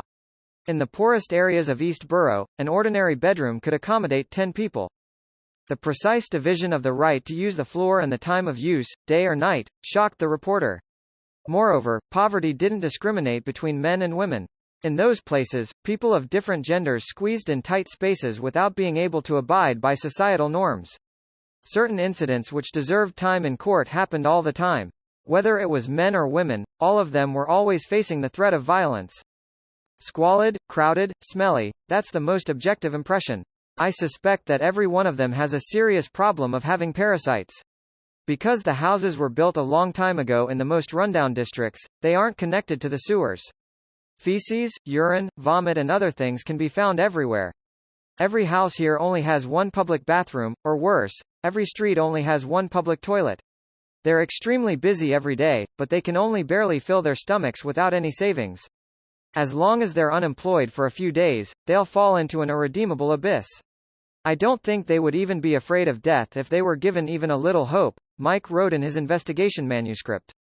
In addition, the reporter was impressed by the tramps who wandered the streets in the middle of the night, the girls who stood numbly by the street or in the bars, as well as the drinkers who completely let loose with their drinking.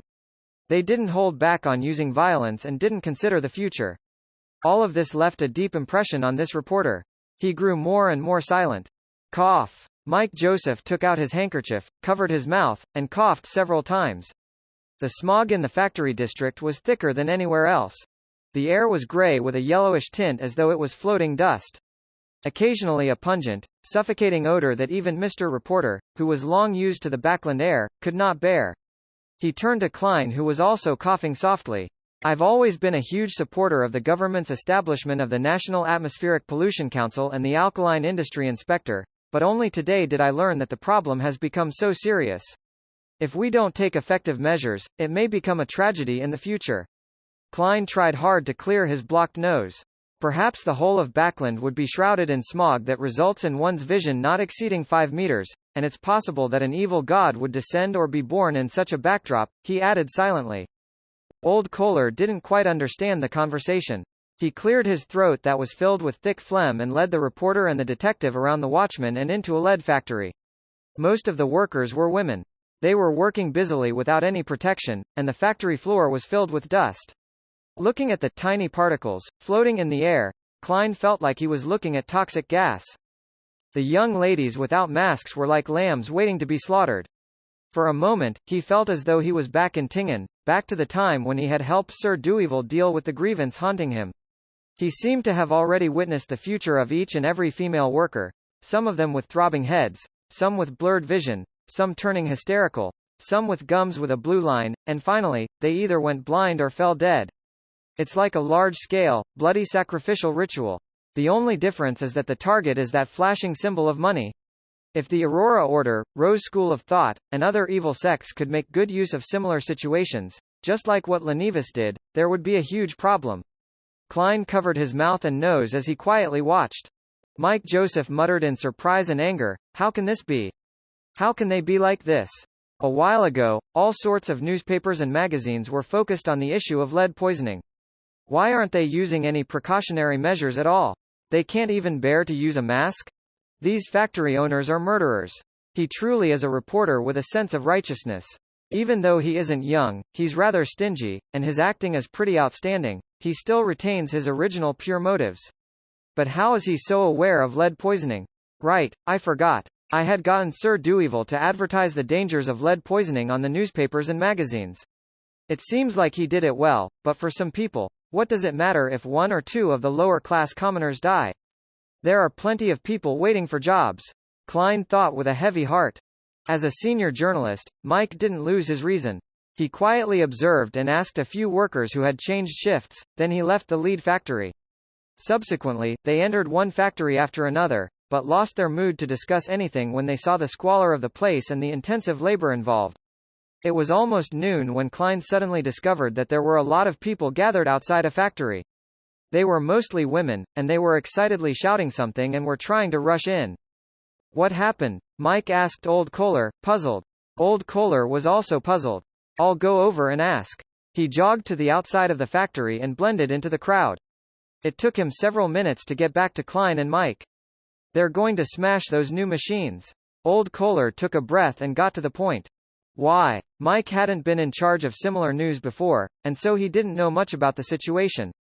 As for Klein, he had an inkling of the reason. Old Kohler pointed to the factory and said, "This is a textile factory.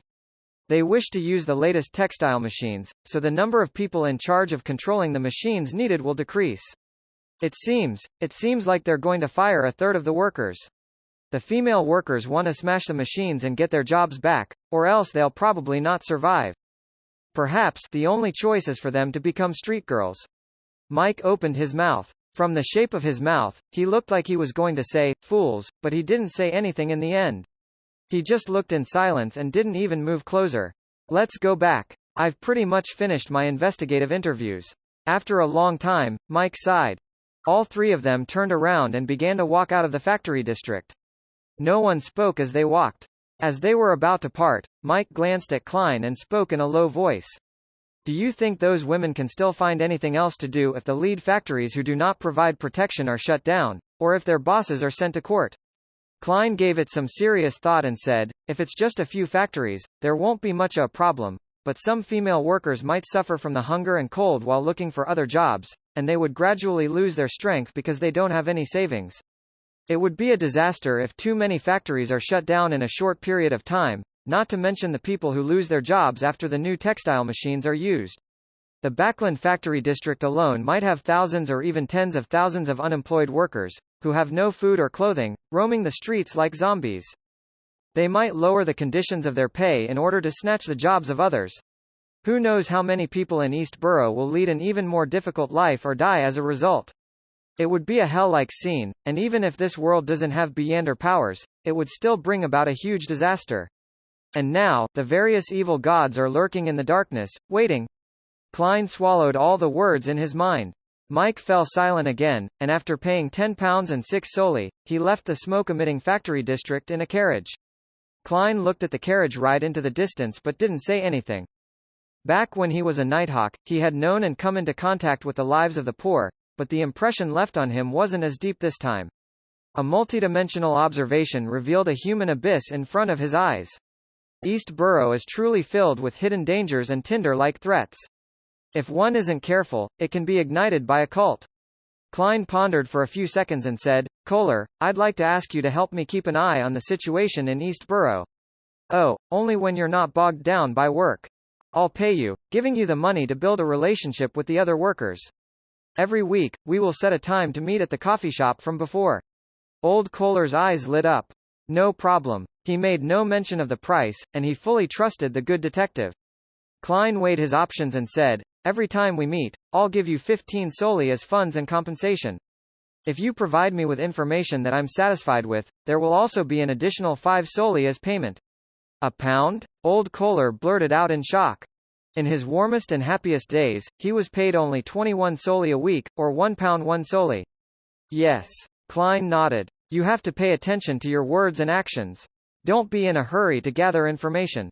Maintain a state of speaking less and listening more. Otherwise, you'll be in danger. Informant fees such as these can theoretically be reimbursed, but I'm now a self-sponsored 50 pence party less than sup greater than 1 less than sup greater than." Klein sighed as he gave a self-deprecating laugh. Empress Borough, in Miss Audrey's study within Count Hall's luxurious villa. The blonde was listening to Miss Escalante, her psychology teacher, as she occasionally stroked Susie, the big dog who was sitting beside her. With dark hair that went all the way down to her waist, Escalante Oseleka noticed that the dog also seemed to be listening intently. She couldn't help but smile and pause for 2 seconds. Following that, she continued with her introduction. There are currently no completely orthodox theories in the field of psychology. There are several schools of thought, such as psychoanalysis, personality analysis, and behavioral psychology. Of course, research on the mind is not only performed by psychologists and psychiatrists. Many professionals in the field of mysticism are also doing similar work. Among them, the most famous one is, "Hey, sorry, I've deviated from the curriculum. Let's return to the topic just now and talk about psychoanalysis." Audrey could clearly notice Escalante's intention to guide the topic. Therefore, she feigned ignorance and asked curiously, "Teacher, I'd like to know more about the research situation for the mind in the field of mysticism. As you know, I'm very interested in that."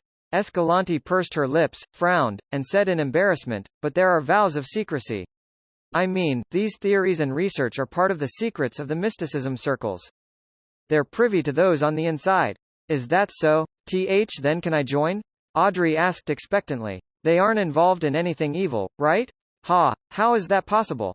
It's just a seminar organized by enthusiasts." Escalante diverted the topic after mentioning it. "Let's talk about this later. Let's continue with the lesson first. I've got to know where to draw the line. I'll do it one step at a time. If this is the general trait of the members of the Psychology Alchemists, then I don't have to worry too much about it being filled with lunatics and perverts like Mr.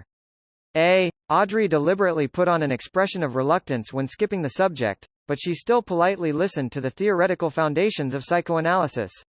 When the class was over, and after sending Escalante off, she returned to the study, carefully closed the heavy wooden door, and said to the huge golden retriever, "Susie, what do you think of her?" "She's not sincere," Susie answered flatly. Then, she tilted her head and said, "However, what she said is very interesting. I think it's even more interesting than meat and biscuits." "Susie, do you wish to be a psychiatrist in the future? Specializing in the treatment of mental illness in animals? For example, that horse which is suspected to suffer from depression at the Glaints." Audrey suddenly fell into deep thought, wondering if she should prepare a special white coat and gold-rimmed glasses for Susie to look a little more professional. When he got back to Minsk Street from the factory district, Klein had a simple lunch and took a nap. He didn't wake up until the evening when the sky had darkened. But even so, he still felt exhausted, exhaustion that stemmed from the depths of his heart.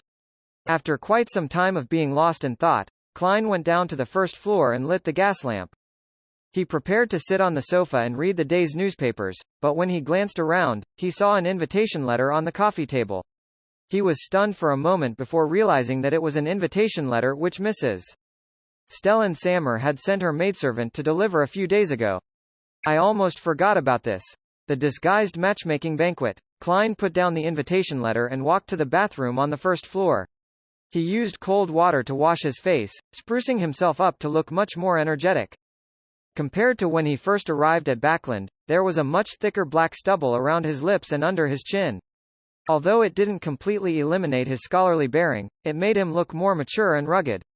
Someone who doesn't really know me well wouldn't be able to recognize me in person. Klein exhaled silently, wiped his face clean, and put his gold-rimmed glasses on the bridge of his nose. He took a short break, changed into a shirt with a starched collar and a black tailcoat, and then, quite formally, he put on his silk half-top hat and picked up his canestick and invitation letter before leaving the house for the unit beside his.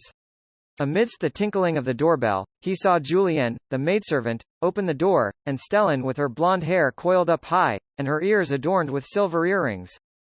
Klein took off his hat, bowed, and praised politely, "Mrs. Sammer, you are very beautiful today." Although his words were extremely perfunctory, it was true that she was much more beautiful than usual. It appeared that her ability to doll herself up meticulously had experienced a significant breakthrough. It seems like the adultery case made her besties with Ma'am Mary.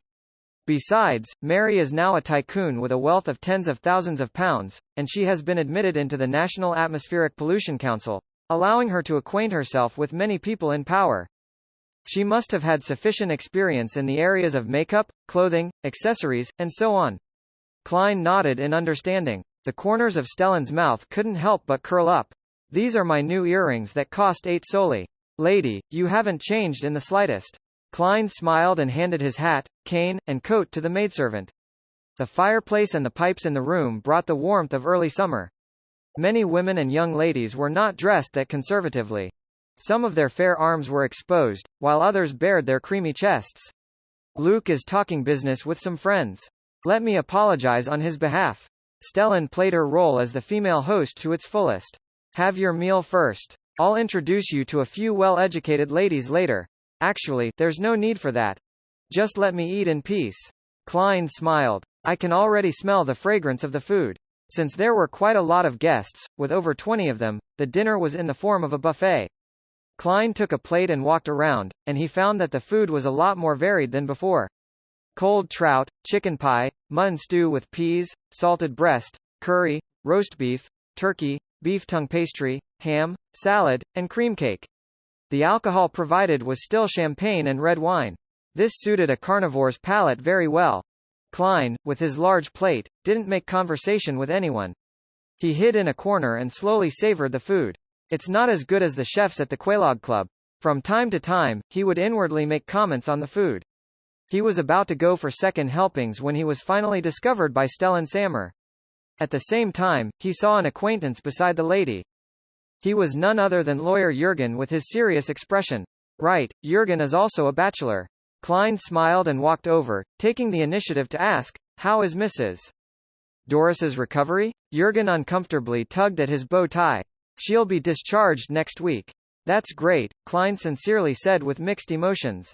At that moment, Stellan had already brought a few young ladies over and introduced them. "This is Mr. Jürgen Cooper, a senior solicitor, who earns at least £3 a week. He often gets a commission from the cases he handles, and he definitely earns more than £200 a year. Furthermore, he is young and capable. He will most likely become a great lawyer in the future. This is Mr. Sherlock Moriarty, a well-known detective. His income is unstable, but he is paid handsomely for every mission he receives, for example £10 or £50. Lady, isn't this too direct?" Klein couldn't help but silently lampoon. Jürgen, who was standing beside him, evidently frowned. Without feeling that she had made a faux pas, Stellan continued the introductions. "Miss Sarah Taylor. Her parents are teachers at a grammar school. Miss Angelina Watson. Her father is a civil servant at the Backland Police Department." Klein smiled numbly and greeted each lady. After Stellan was done, Jürgen said in a deep voice, "Mrs. Sammer, it's impolite to mention the income of others in front of others." Stellan wasn't mad. Instead, she replied very seriously, "No, it's very important. If you end up liking each other and decide to start a family, then income is essential. Think about it, there must be meat, vegetables, fruits, milk, white bread, butter, cream, and other foods every day. It costs at least £1.05 a week on food alone, not to mention the alcohol.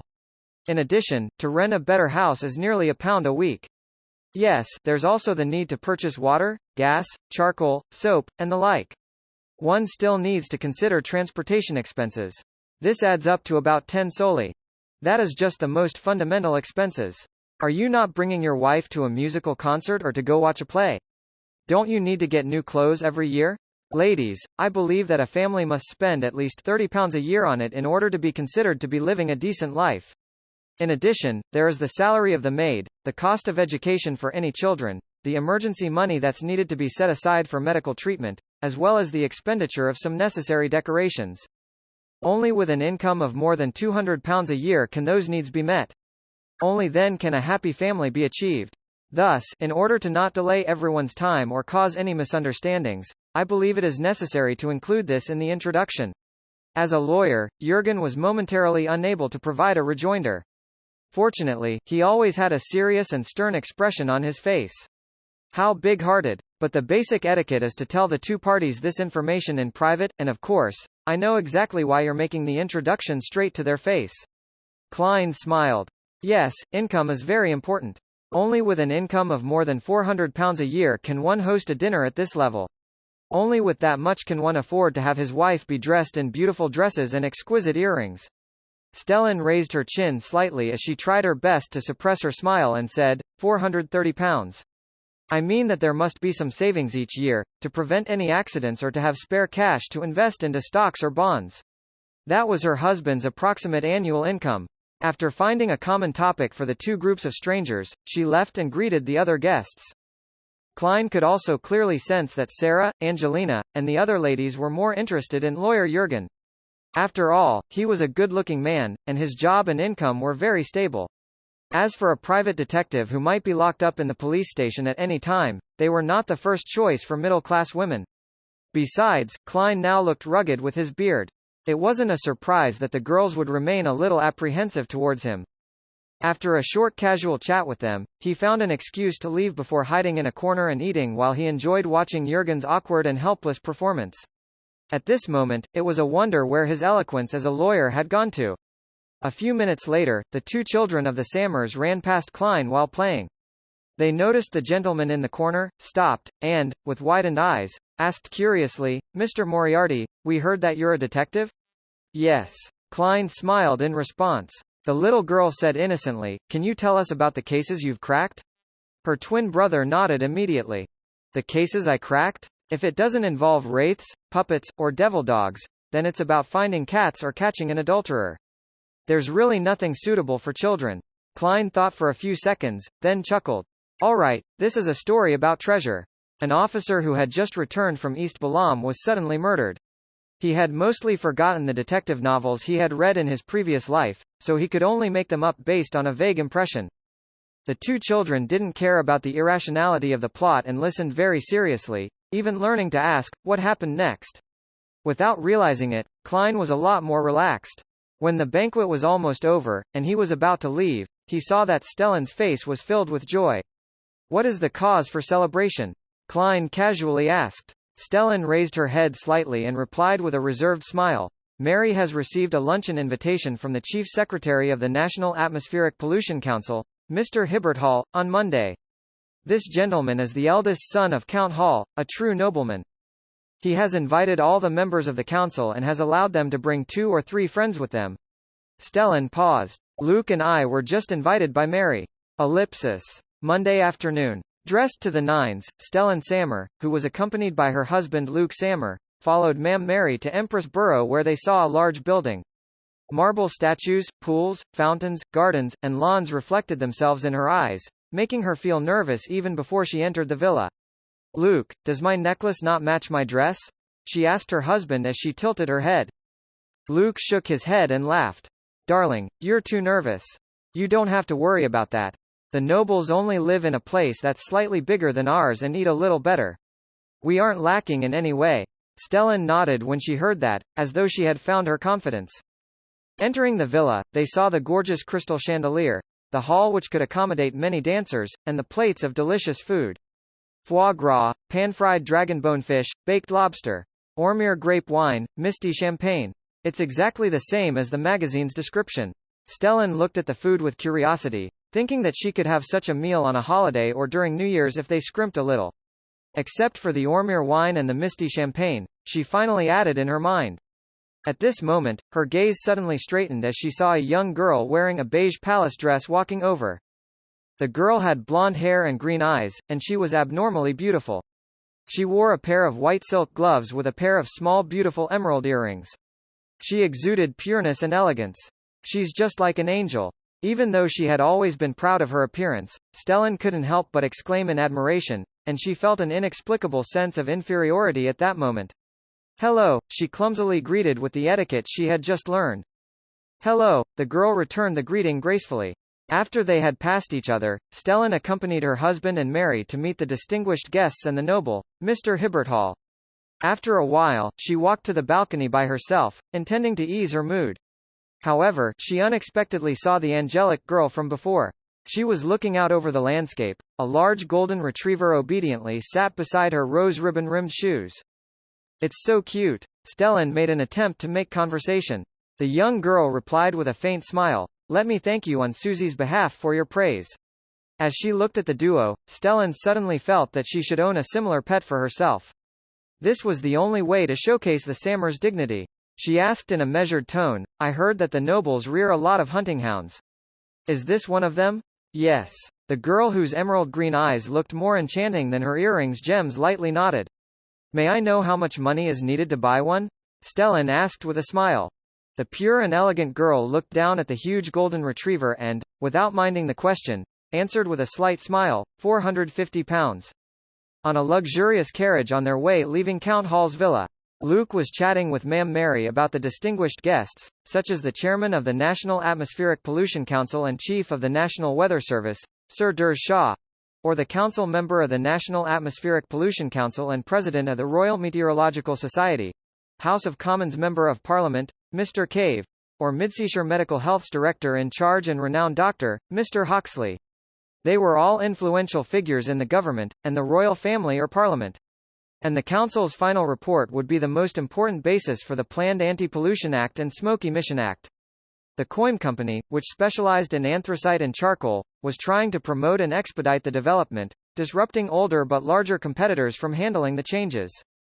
They will certainly not be stingy with their money and will certainly lobby the heavyweight members of parliament to interfere with our investigation. We must have a clear solution, just like what Mr. Hibberthal said. We need to take hold of public opinion and let the newspapers and magazines repeat the horrors of smoke pollution. Luke was a senior manager at Coim, a key assistant to Coim's major shareholder and person in control, Mary, and he himself was quite capable. As they chatted, Luke suddenly noticed that his wife was sitting next to him without saying a word, as if she had lost her soul. "Stellan, what happened?" Luke asked with concern. Stellan jolted back to her senses, forced a smile, and said, "Nothing, I'm just a little tired." "That's right. You must be extremely tense seeing so many important figures. Now, you can finally relax. Exhaustion is a very normal thing. Actually, it's the same for me." Luke smiled. Stellan didn't respond. Instead, she looked out the window towards the park with a lake. Her ears were still ringing with the casual words of the young noble girl from before. 450 pounds. A trained hound is priced between 450 and 700 pounds. Ellipsis. City of Silver, at the bottom of the spire. Derek Berg was locked in a small room, eating food and taking his medicine regularly. As a result, his mental state rapidly improved as his visual and auditory hallucinations were no longer present. "I'll be able to leave in a day or two. It's really hard to stay locked up in such an environment for long periods of time. The former captain of the exploration team in the next cell has been locked up for 42 years, yet he's still very lucid and rational. If it were me, I definitely would have gone crazy. However, the explorations and strange monsters that he spoke of are rather attractive and even terrifying." Derek sat on the edge of the bed, looking at the candle that had burned to the end. Before the keepers delivered his next round of food and medicine, he would be placed in true darkness. At that moment, he saw a grey fog spread out as the deep voice of the fool sounded. "Prepare for the gathering." Such a change was fleeting. Derek focused his attention and subconsciously counted his heartbeats. However, he soon realized that this wasn't necessary because his current state was one of solitude, and he didn't need to avoid others. Derek, who was no longer counting his heartbeats, quickly thought of a question. Would Mr. Fool's subsequent actions of pulling me above the grey fog be discovered and detected when I'm within the confines of the seal of the mystical object at the bottom of the spire? These were two mystical items that had prevented the complete destruction of the City of Silver in the face of several calamities. In his nervousness and uneasiness, Derek, who had been unable to come to a decision, saw endless dark red lights gushing out of the void and engulf him. The small, enclosed room turned completely silent. Even the sound of his breathing had become extremely weak. Suddenly, the metal wall between Derek and the former exploration team's captain produced a tapping sound. This was the signal the two of them used if they wished to talk to each other. Talk. The other person bent his finger and knocked again. After that, what should have been a third tap, that followed in succession, didn't happen. After a long while, the tapping sound hesitantly rang out again. Following that, both rooms fell into silence, and not a single sound could be heard. After finishing her luncheon, Audrey practiced on the piano before returning to her bedroom while keeping track of the time. As she passed her father's study, she saw that the door was ajar, and a thick stack of papers lay on the table. Those weren't there before. Curious, Audrey slowed down and winked at Susie. As a spectator, Susie often needed only a small hint to understand what her mistress wanted her to do. Of course, she would also occasionally pretend that she didn't understand, only wishing to lie still. Susie, who had received the signal, trotted silently into the study, then stretched out her front paws, placed them on the edge of the table, and stood upright. She quickly glanced at the front page of the stack of documents, returned to Audrey's side, and said in a low voice, "Survey of living conditions at all levels in East Borough, the dock area, and the factory district." Audrey, what do those words mean? Survey of living conditions at all levels in East Borough, the dock area, and the factory district? Why did Dad suddenly commission this survey? I don't remember ever mentioning anything about this to him. Audrey was confused and didn't bother to answer Susie's question. She looked around, and seeing that the servants were at their stations and not paying particular attention to her, she raised her head slightly and calmly turned to enter Count Hall's study. At the desk, Audrey looked down at the report and saw that the title was exactly as Susie had described it. It's document typed by a typewriter. The investigator is a reporter named Mike Joseph. There's the goddess's sacred emblem at the bottom. Was this commissioned by the Church of the Goddess? But why is Father given a copy? Oh, Father is a believer of the goddess, and the Church wants him to provide some support on this matter? That's a good thing. Audrey made a preliminary judgment. She had originally thought of hiring others to do a similar investigation, but she felt that this was not in accordance with her intention of guiding others behind the scenes. It was very easy to be noticed and no longer be ignored by the other nobles. Therefore, she had been hesitant. Audrey reached for the file and flipped through it. She found that Mike Joseph wasn't the only one reporting on East Borough, the dock area, and the factory district. There were also quite a few people who had made their own field investigations from different angles. Some of them even mentioned the proliferation of cults, and how some Beyonders were colluding with the gangs. Phew. Audrey looked at the clock in the study and saw that it was almost 3. She quickly gave up on reading the report carefully and returned the document to its original state. Before she left, she picked up a book and used it as a disguise for her purpose of entry. At 3 o'clock sharp, while the chiming of the hanging clock was still reverberating through the air, Audrey had already appeared inside the majestic palace via the dark red, illusory light and found herself beside the ancient long table. She smiled, stood up, and bowed in the direction of the seat of honor. "Good afternoon, Mr. Fool Tilda." Having received a light nod in response, she then respectively greeted the Hanged Man, the World, and company. She keenly noticed that the son seemed to be a little uneasy. "What are you worried about?" Audrey asked. This spared Klein's need to speak, having also noticed that little son didn't seem right. Entering this mysterious space ahead of time, he tidied the items on the table, tossing them into a corner along with Azek's copper whistle, the biological poison bottle, Numinous Episcopat's copper whistle, and other things. He had then covered them with a thick fog. Presently, there was only the Dark Emperor card on the table before him. This was an item that matched the identity of the fool. Derek didn't hide anything and immediately recounted his successful malingering, and how he was sent to the bottom of the spire to be isolated for treatment. Finally, he asked, "Honorable Mr. Fool, will that mystical item detect my participation in the Tarot Club?" "How would I know? I don't even know what it is." However, there are currently no strange or powerful forces attempting to invade. Even the eternal blazing sun and the true creator couldn't find this place. Klein tapped his finger on the edge of the long bronze table and replied in a relaxed manner, generally speaking, it wouldn't make any discoveries. But some mystical items possess special effects. Seeing that Mr. Fool had given an affirmative answer, Derek was immediately relieved. He tersely gave acknowledgement and said, I'm not sure of its special effects either. It's one of the City of Silver's top secrets. At this point, he suddenly thought of what the former captain of the exploration team had told him. He blurted out a question, have any of you heard of a person named Aemon? Aemon? After a moment's thought, Klein remembered the source of the familiarity.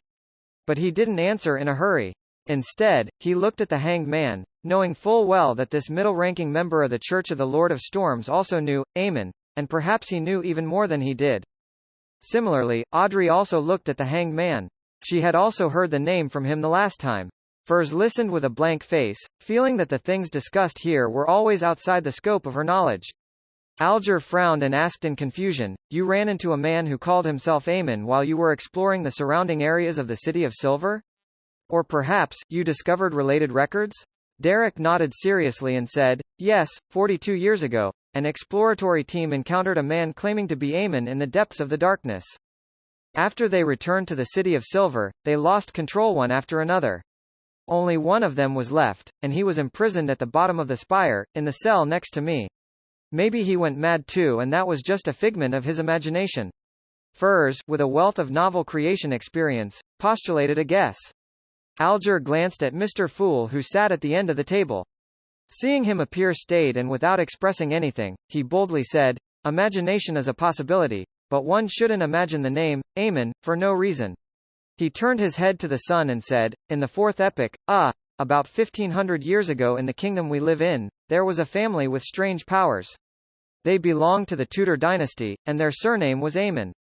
Even in an era with numerous high-sequence Beyonders, the surname of the clan was taboo.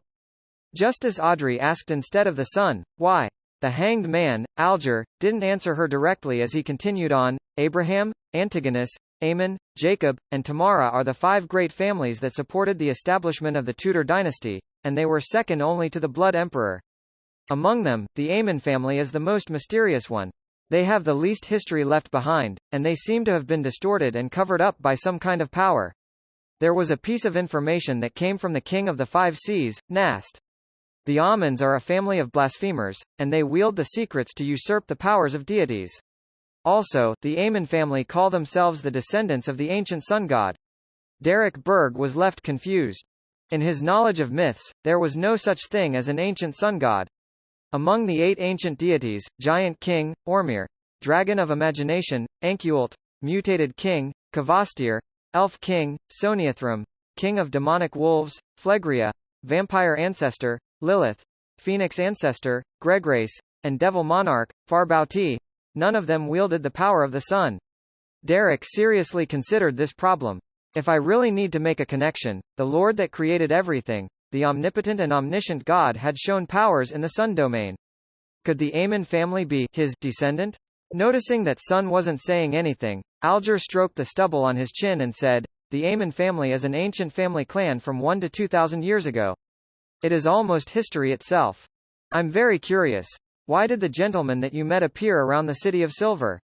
What is his goal? That's right. How could the Aemon family, which exists in the world of Mr. Hanged Man, Miss Justice, and company, appear around our City of Silver? Why did he fail to fulfill his promise after accepting the request of being a guest? He mysteriously left and caused the entire team to lose control. Yes, other than the captain. What did he want to do? What was he looking for? If he is a descendant of the Lord, perhaps his purpose is the same as mine. To find out the cause of the cataclysm from ancient times and to find out the truth of the curse. Derek let his imagination run wild for a moment. After a while, he shook his head and said, Mr. Hanged Man, I'm unable to answer your question. I'm also trying to figure out this matter. Alger replied, looking somewhat disappointed. Try to communicate with the former captain in your neighboring cell more. See if you can dig up more information from him. Upon saying this, he thought for a moment and warned, however, you must be careful and prudent. I think that person is very dangerous. Very dangerous? You think so too? Derek asked, feeling somewhat surprised. The elders of the six-member council also thought the same. The hanged man looked up at the lofty dome and took a deep breath. Those who don't think so are the ones without sound minds. Seeing that the son was still confused, he shook his head and said, he's the only surviving member of the exploration team.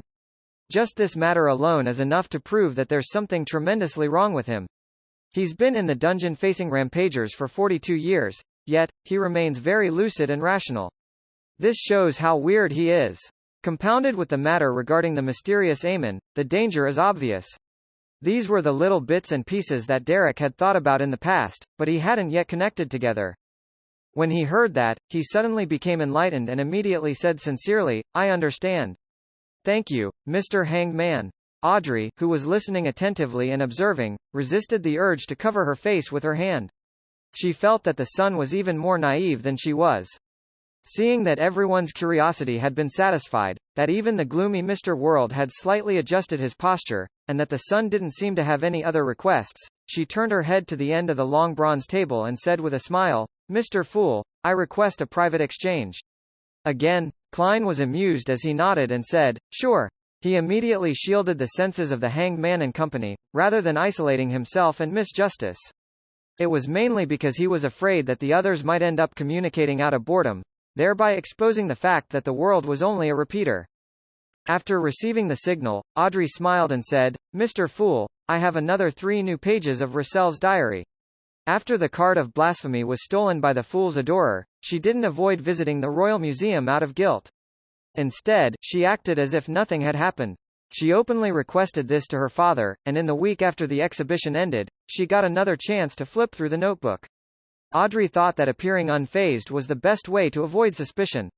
If she maintained the constant act of feeling guilty and did not do what was logical, even if the Church of the God of Steam didn't suspect her previously, they would subsequently feel that there was a problem. According to her own experience, she believed that the very first few pages of a diary would reveal a lot of information, so she mainly memorized the first 3 pages. Without waiting for the fool to speak, she quickly added, I understand that this isn't a matter that requires a private exchange, but I wish to keep this from Miss Magician for a week or 2. That way, even if she knows that you need Roussel's diary in the future, she wouldn't suspect that I'm Justice. She had seen Furs and Zio once midweek, and by leading the conversation, she had naturally mentioned how her beloved dog, Susie, had chewed the Roussel notebook, causing it to be irrecoverable. Typically speaking, she no longer needed to hide the fact that Mr. Fool needed Roussel's diary, but using her telepathous abilities, she simulated what Furs would think, believing that she would have such a thought. What? That's a diary? That's a diary Roussel recorded his secrets in? Even Mr. Fool places so much importance on it. I recall that Miss Audrey has some. Wait a moment. She happened to have those diary pages chewed up by her dog a few days ago. Isn't this too much a coincidence? To prevent Furs from having such thoughts, Audrey hoped to keep it a secret for at least another week. After becoming a telepathist, not only was she able to see the aura and the emotional color of the target, but she was also able to read the superficial thoughts of others and could also simulate their thoughts. Thus, she understood one thing, that in the process of guiding others, she had to try her best not to be abrupt or act against logic and reason. Only when all the details were subtle enough and reasonable enough to make the target not realize that she was being guided, would she be considered a qualified telepathist. Subtle and reasonable are the 2 most important keywords. Audrey concluded in her mind. The reason why she went to read Roussel's notebook, again, was precisely to avoid being unreasonable. She truly is worthy of being a telepathist. She's recognized long ago that Miss Magician is one of the 2 people that she had recommended. Klein smiled in a noncommittal manner. What do you want to exchange those 3 pages for? This question was asked with confidence because, after obtaining the Book of Secrets, his greatest weakness in the field of mysticism had already been bridged. As for the secrets of the other deities, as well as his knowledge of sequences, he knew a lot about them. Just any one of them was enough to deal with Miss Justice. We will still be friends if you don't talk about the psychiatrist formula. Klein lampooned in his heart. Audrey had already long thought of her question. She remained reserved for a second before saying, Mr. Fool, I wish to ask one question. Why is it said that the cards of blasphemy hide the profound secrets of the deities? Great question. Klein smiled secretly. Giving her a look for her to figure it out herself, he said deeply and calmly, Sequence 0, Dark Emperor. Sequence 0? There's still a sequence 0? There's a sequence 0 above sequence 1? Is that a sequence representing a god? The Dark Emperor is a god? A series of questions suddenly surfaced in Audrey's mind. This caused her to be pleasantly surprised, satisfied, and shocked. Restraining her agitation and unconcealable excitement, she took a deep breath and conjured the 3 pages of Russell's diary. Klein took it, took a quick glance, and confirmed that this was not one of the ones he had seen before. The 23rd of February 1143. I've transmigrated to this world for more than a week. I have to write something down and describe the things I have encountered, or I feel like I'll go crazy. If I write it in simplified Chinese, I'm sure that no one will be able to decipher it. This world uses alphabetical words. I am now Russell Gustav, but I'll never forget my real name. Huang Dao. I don't know how I transmigrated either. I carefully recalled and thought about it for a long time, and then I remembered that a few days before my transmigration, I bought a very mysterious silver plate with some strange symbols and patterns engraved on it. It was extremely interesting. However, it did not reappear after my transmigration here. It's not my cheat item. This is a world similar to ancient Europe. It's after the Renaissance, and cannons and guns have appeared, but they're rather crude and primitive. As for me, Huang Dao Russell Gustav, as a fan of online literature, I loved reading transmigration with technology genre novels. I know quite a lot of useful things and specifically read up on the corresponding knowledge. This is the stage where I can display my abilities. But, I realized that my F-King memory isn't good. I've almost forgotten everything. The heavens allowed me to transmigrate to another world, but I wasn't given an outstanding memory or a system. Nor was I given a two-way door. How can I survive like this? Alright, I'll start with some details.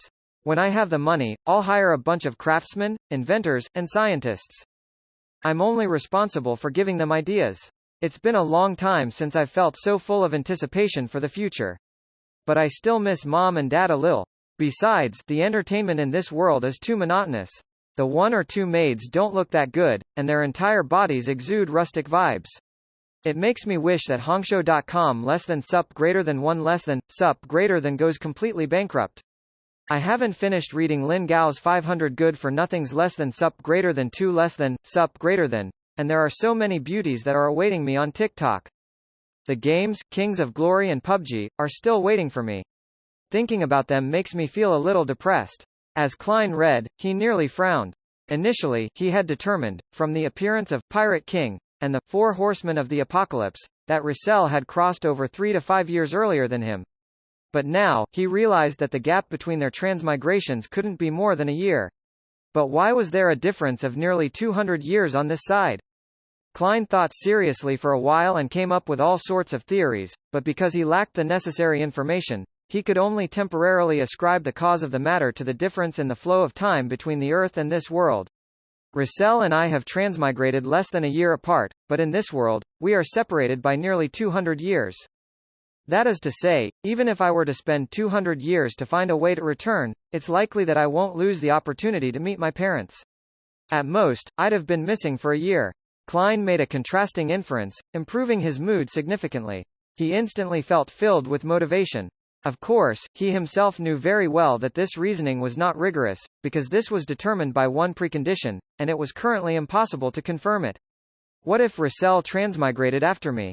That might involve so-called spatial temporal turbulence. When the time comes, there is no guarantee that I'll return to the proper time node. Klein poured cold water on his burgeoning mood. Russell's first diary entry was the product of having held back for a long time. Therefore, it took up more than 2 pages. Klein flipped to the end and read the remaining 2 lines. The 25th of February. What a boring world. There are no newspapers and so few novels. I think I need to help this culturally impoverished society, but the premise of this is that I have to get some money and recall how paper is made and how the print press is done. As a transmigrator, I can only live on the pocket money that my new dad and mom gave me. I can only occasionally see 1 or 2 shiny Fermagold. What a tragic story. However, hunting is quite interesting. The 28th of February. This world might be a little different from what I know it to be. I got lost while hunting in the woods today. As a result, I saw an unimaginably intense battle. In the battle, the man who was surrounded had additional eyes growing on his face, a total of 4 eyes. They even shot dark green light. This is F-King illogical. Is this a humanoid monster? This is actually a fantasy world, right? That monster's opponent was even more powerful. He summoned a pillar of light that burned with golden flames. Yes, I think it was summoned. Fortunately, they didn't discover me. After getting rid of that monster, that person left with the corpse. I, Huang Dao, am indeed the protagonist. I discovered the truth of this world a few days after I transmigrated. Perhaps they can recognize the mysterious symbols and patterns on the silver token. Of course, I won't ask. I want to become like them and crack it myself. There's another key reason as to why I said this. I can't even King remember what the pattern looks like. I can only vaguely remember it. Indeed the protagonist? Emperor, did you pour all of your 8th grader syndrome soul into your diary? Klein couldn't help but lampoon. He was very interested in the silver plate, which might have been the cause for Russell's transmigration, and he was eager to find out what the symbols and patterns on it looked like. If he could really decipher it by relying on the mysticism knowledge of this world, then transmigration might not have just been a coincidence. Klein put down the diary pages, wrapped his fingers on the table, and lifted the screen that isolated the hanged man and the magician. Go ahead and trade freely. Klein leaned back in his chair and smiled. Furs took a deep breath and said, I would like to purchase the stomach pouch of a spirit eater and 20 milliliters of blood from a deep sea marlin. It will be paid for in gold pounds. I still have 430 pounds. I can afford one, she silently encouraged herself. As for where the rest of the money would come from, she had no idea. This is one of the main reasons that prevent many Beyonders from advancing. People cannot really attempt to spend beyond their means. If it wasn't for me having to become a trickmaster to completely be rid of the influence of the full moon's ravings, I wouldn't even consider advancement once I gained rich Beyonder means. I wouldn't even make contact with this circle. I'll write books, save up money, drink tea, and stroll the streets with Zio. Once she's finished with that task, we can travel to different parts of the northern and southern continent. We don't have to be afraid of danger or accidents, and we can enjoy life. Furz's thoughts suddenly began to wander. Just when she thought that no one would respond, Alger said in a low voice, I saw the deep sea marlin's blood at the recent gathering of the great pirates, but unfortunately, you've already missed it. You should have said so earlier. No, I'm mistaken. You hadn't joined the Tarot Club back then. Then what's the point of saying this? Showing off your experience? Furs curled her lips secretly but said in all seriousness, Mr. Hanged Man, please keep an eye out for me. I can accept a price between 300 and 400 pounds. Alger sneered. The sea is even vaster than the land. Pirates might not even meet each other in half a year. Even on the islands that they dispose of their loot, Beyonder ingredients are seldom gathered.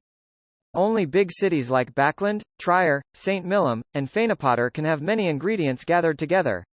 From your accent, you should be a Backland citizen, or someone who has been living in Backland for many years. You mean that I still need to rely on myself? Furs almost looked up at the high dome.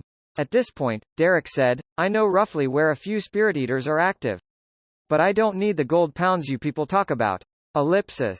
Furs said with a fake smile, what do you want? The formula for the Solar High Priest potion. Audrey quickly answered inwardly. Derek thought seriously and said, the Solar High Priest potion formula. That's a sequence 7 formula, right? I've heard of it, but the formula for this sequence is at least 750 pounds, and if you're in a hurry to get it, it can be sold for more than 1,000 pounds.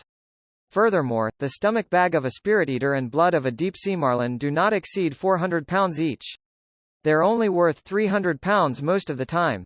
Do you understand me? Furs tried to make it clear to the son that this was not an equivalent transaction. Without hesitation, Derek replied, I can give you 2 or 3 of the spirit eater's stomach bags. As for the additional need for a deep sea marlin, he didn't even consider it. He had never even seen the sea before. What can I do with the additional spirit eater's stomach bags? Roast them or fry them? To be honest, I have no idea when I'll be able to sell it. Most importantly, I'm unable to afford the formula for Solar High Priest. Furs forced a smile and said, I'll try searching. She thought of the masked eternal blazing sun believer at Mr. A's gathering who was good at purification. She thought of the Band of Light Ring, and she believed that she could get a clue to the potion formula of Solar High Priest. But I don't have enough money. Furs thought for a moment, touched her face, looked around, and then asked with great sincerity, everyone, do you have any good ways of earning money? As soon as she finished her sentence, she realized that everyone had fallen into silence. Silence could be described by the soundless palace and the quiet gray fog. From the looks of it, everyone faces this conundrum. As for Mr. Fool, he doesn't need money. Furs wisely shut her mouth. Isn't the best way to make money be from owning farms, mines, plantations, factories, stocks, etc.? Oh, you can also go through the kingdom's bounty notices and complete them in accordance with the price and the period of time at a bearable level. Audrey knew that she didn't have any real experience in making money, so she could only respond with a few words in her heart as if she was joking. Might I interest you in bicycle projects? Klein resisted the urge to manipulate the words of the world, which would expose his true identity. After waiting for a few seconds, he maintained an unfathomable posture, making the world gloomily and hoarsely say, "Help me keep a lookout for the thousand-faced hunter's mutated pituitary gland and blood, as well as a human skin shadow's characteristic in a deep-sea naga's hair." Although Klein only had 589 gold pounds left, he now had the Beyonder characteristic of a werewolf and the biological poison bottle. Furthermore, he was considering to find an opportunity to turn the former into a mystical item and then sell one of them. In that case, that's more than enough to match the cost of Sequence 6 Beyonder ingredient. Therefore, he planned to have the members of the Tarot Club help him pay attention in advance so that he wouldn't miss them. All right, the son, Derek, answered first, but he made no promises. Compared to a spirit eater, human skin shadows and thousand-faced hunters aren't monsters that are easy to encounter. Thousand-faced hunter? I think I've seen a fossil of it, Justice thought as she replied, yes, I'll confirm that after I return. That fossil was in Duke Negan's treasury. If it's already a fossil, its Beyonder characteristic has probably long been taken away. Klein manipulated the world and nodded noncommittally.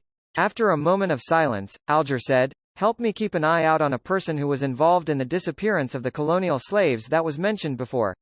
He calls himself Balin, a man with reddish-brown skin and has the clear characteristics of a southerner, but someone has overheard him speak in a Backland accent. The third tooth on his left is missing, but it could very well have been replaced.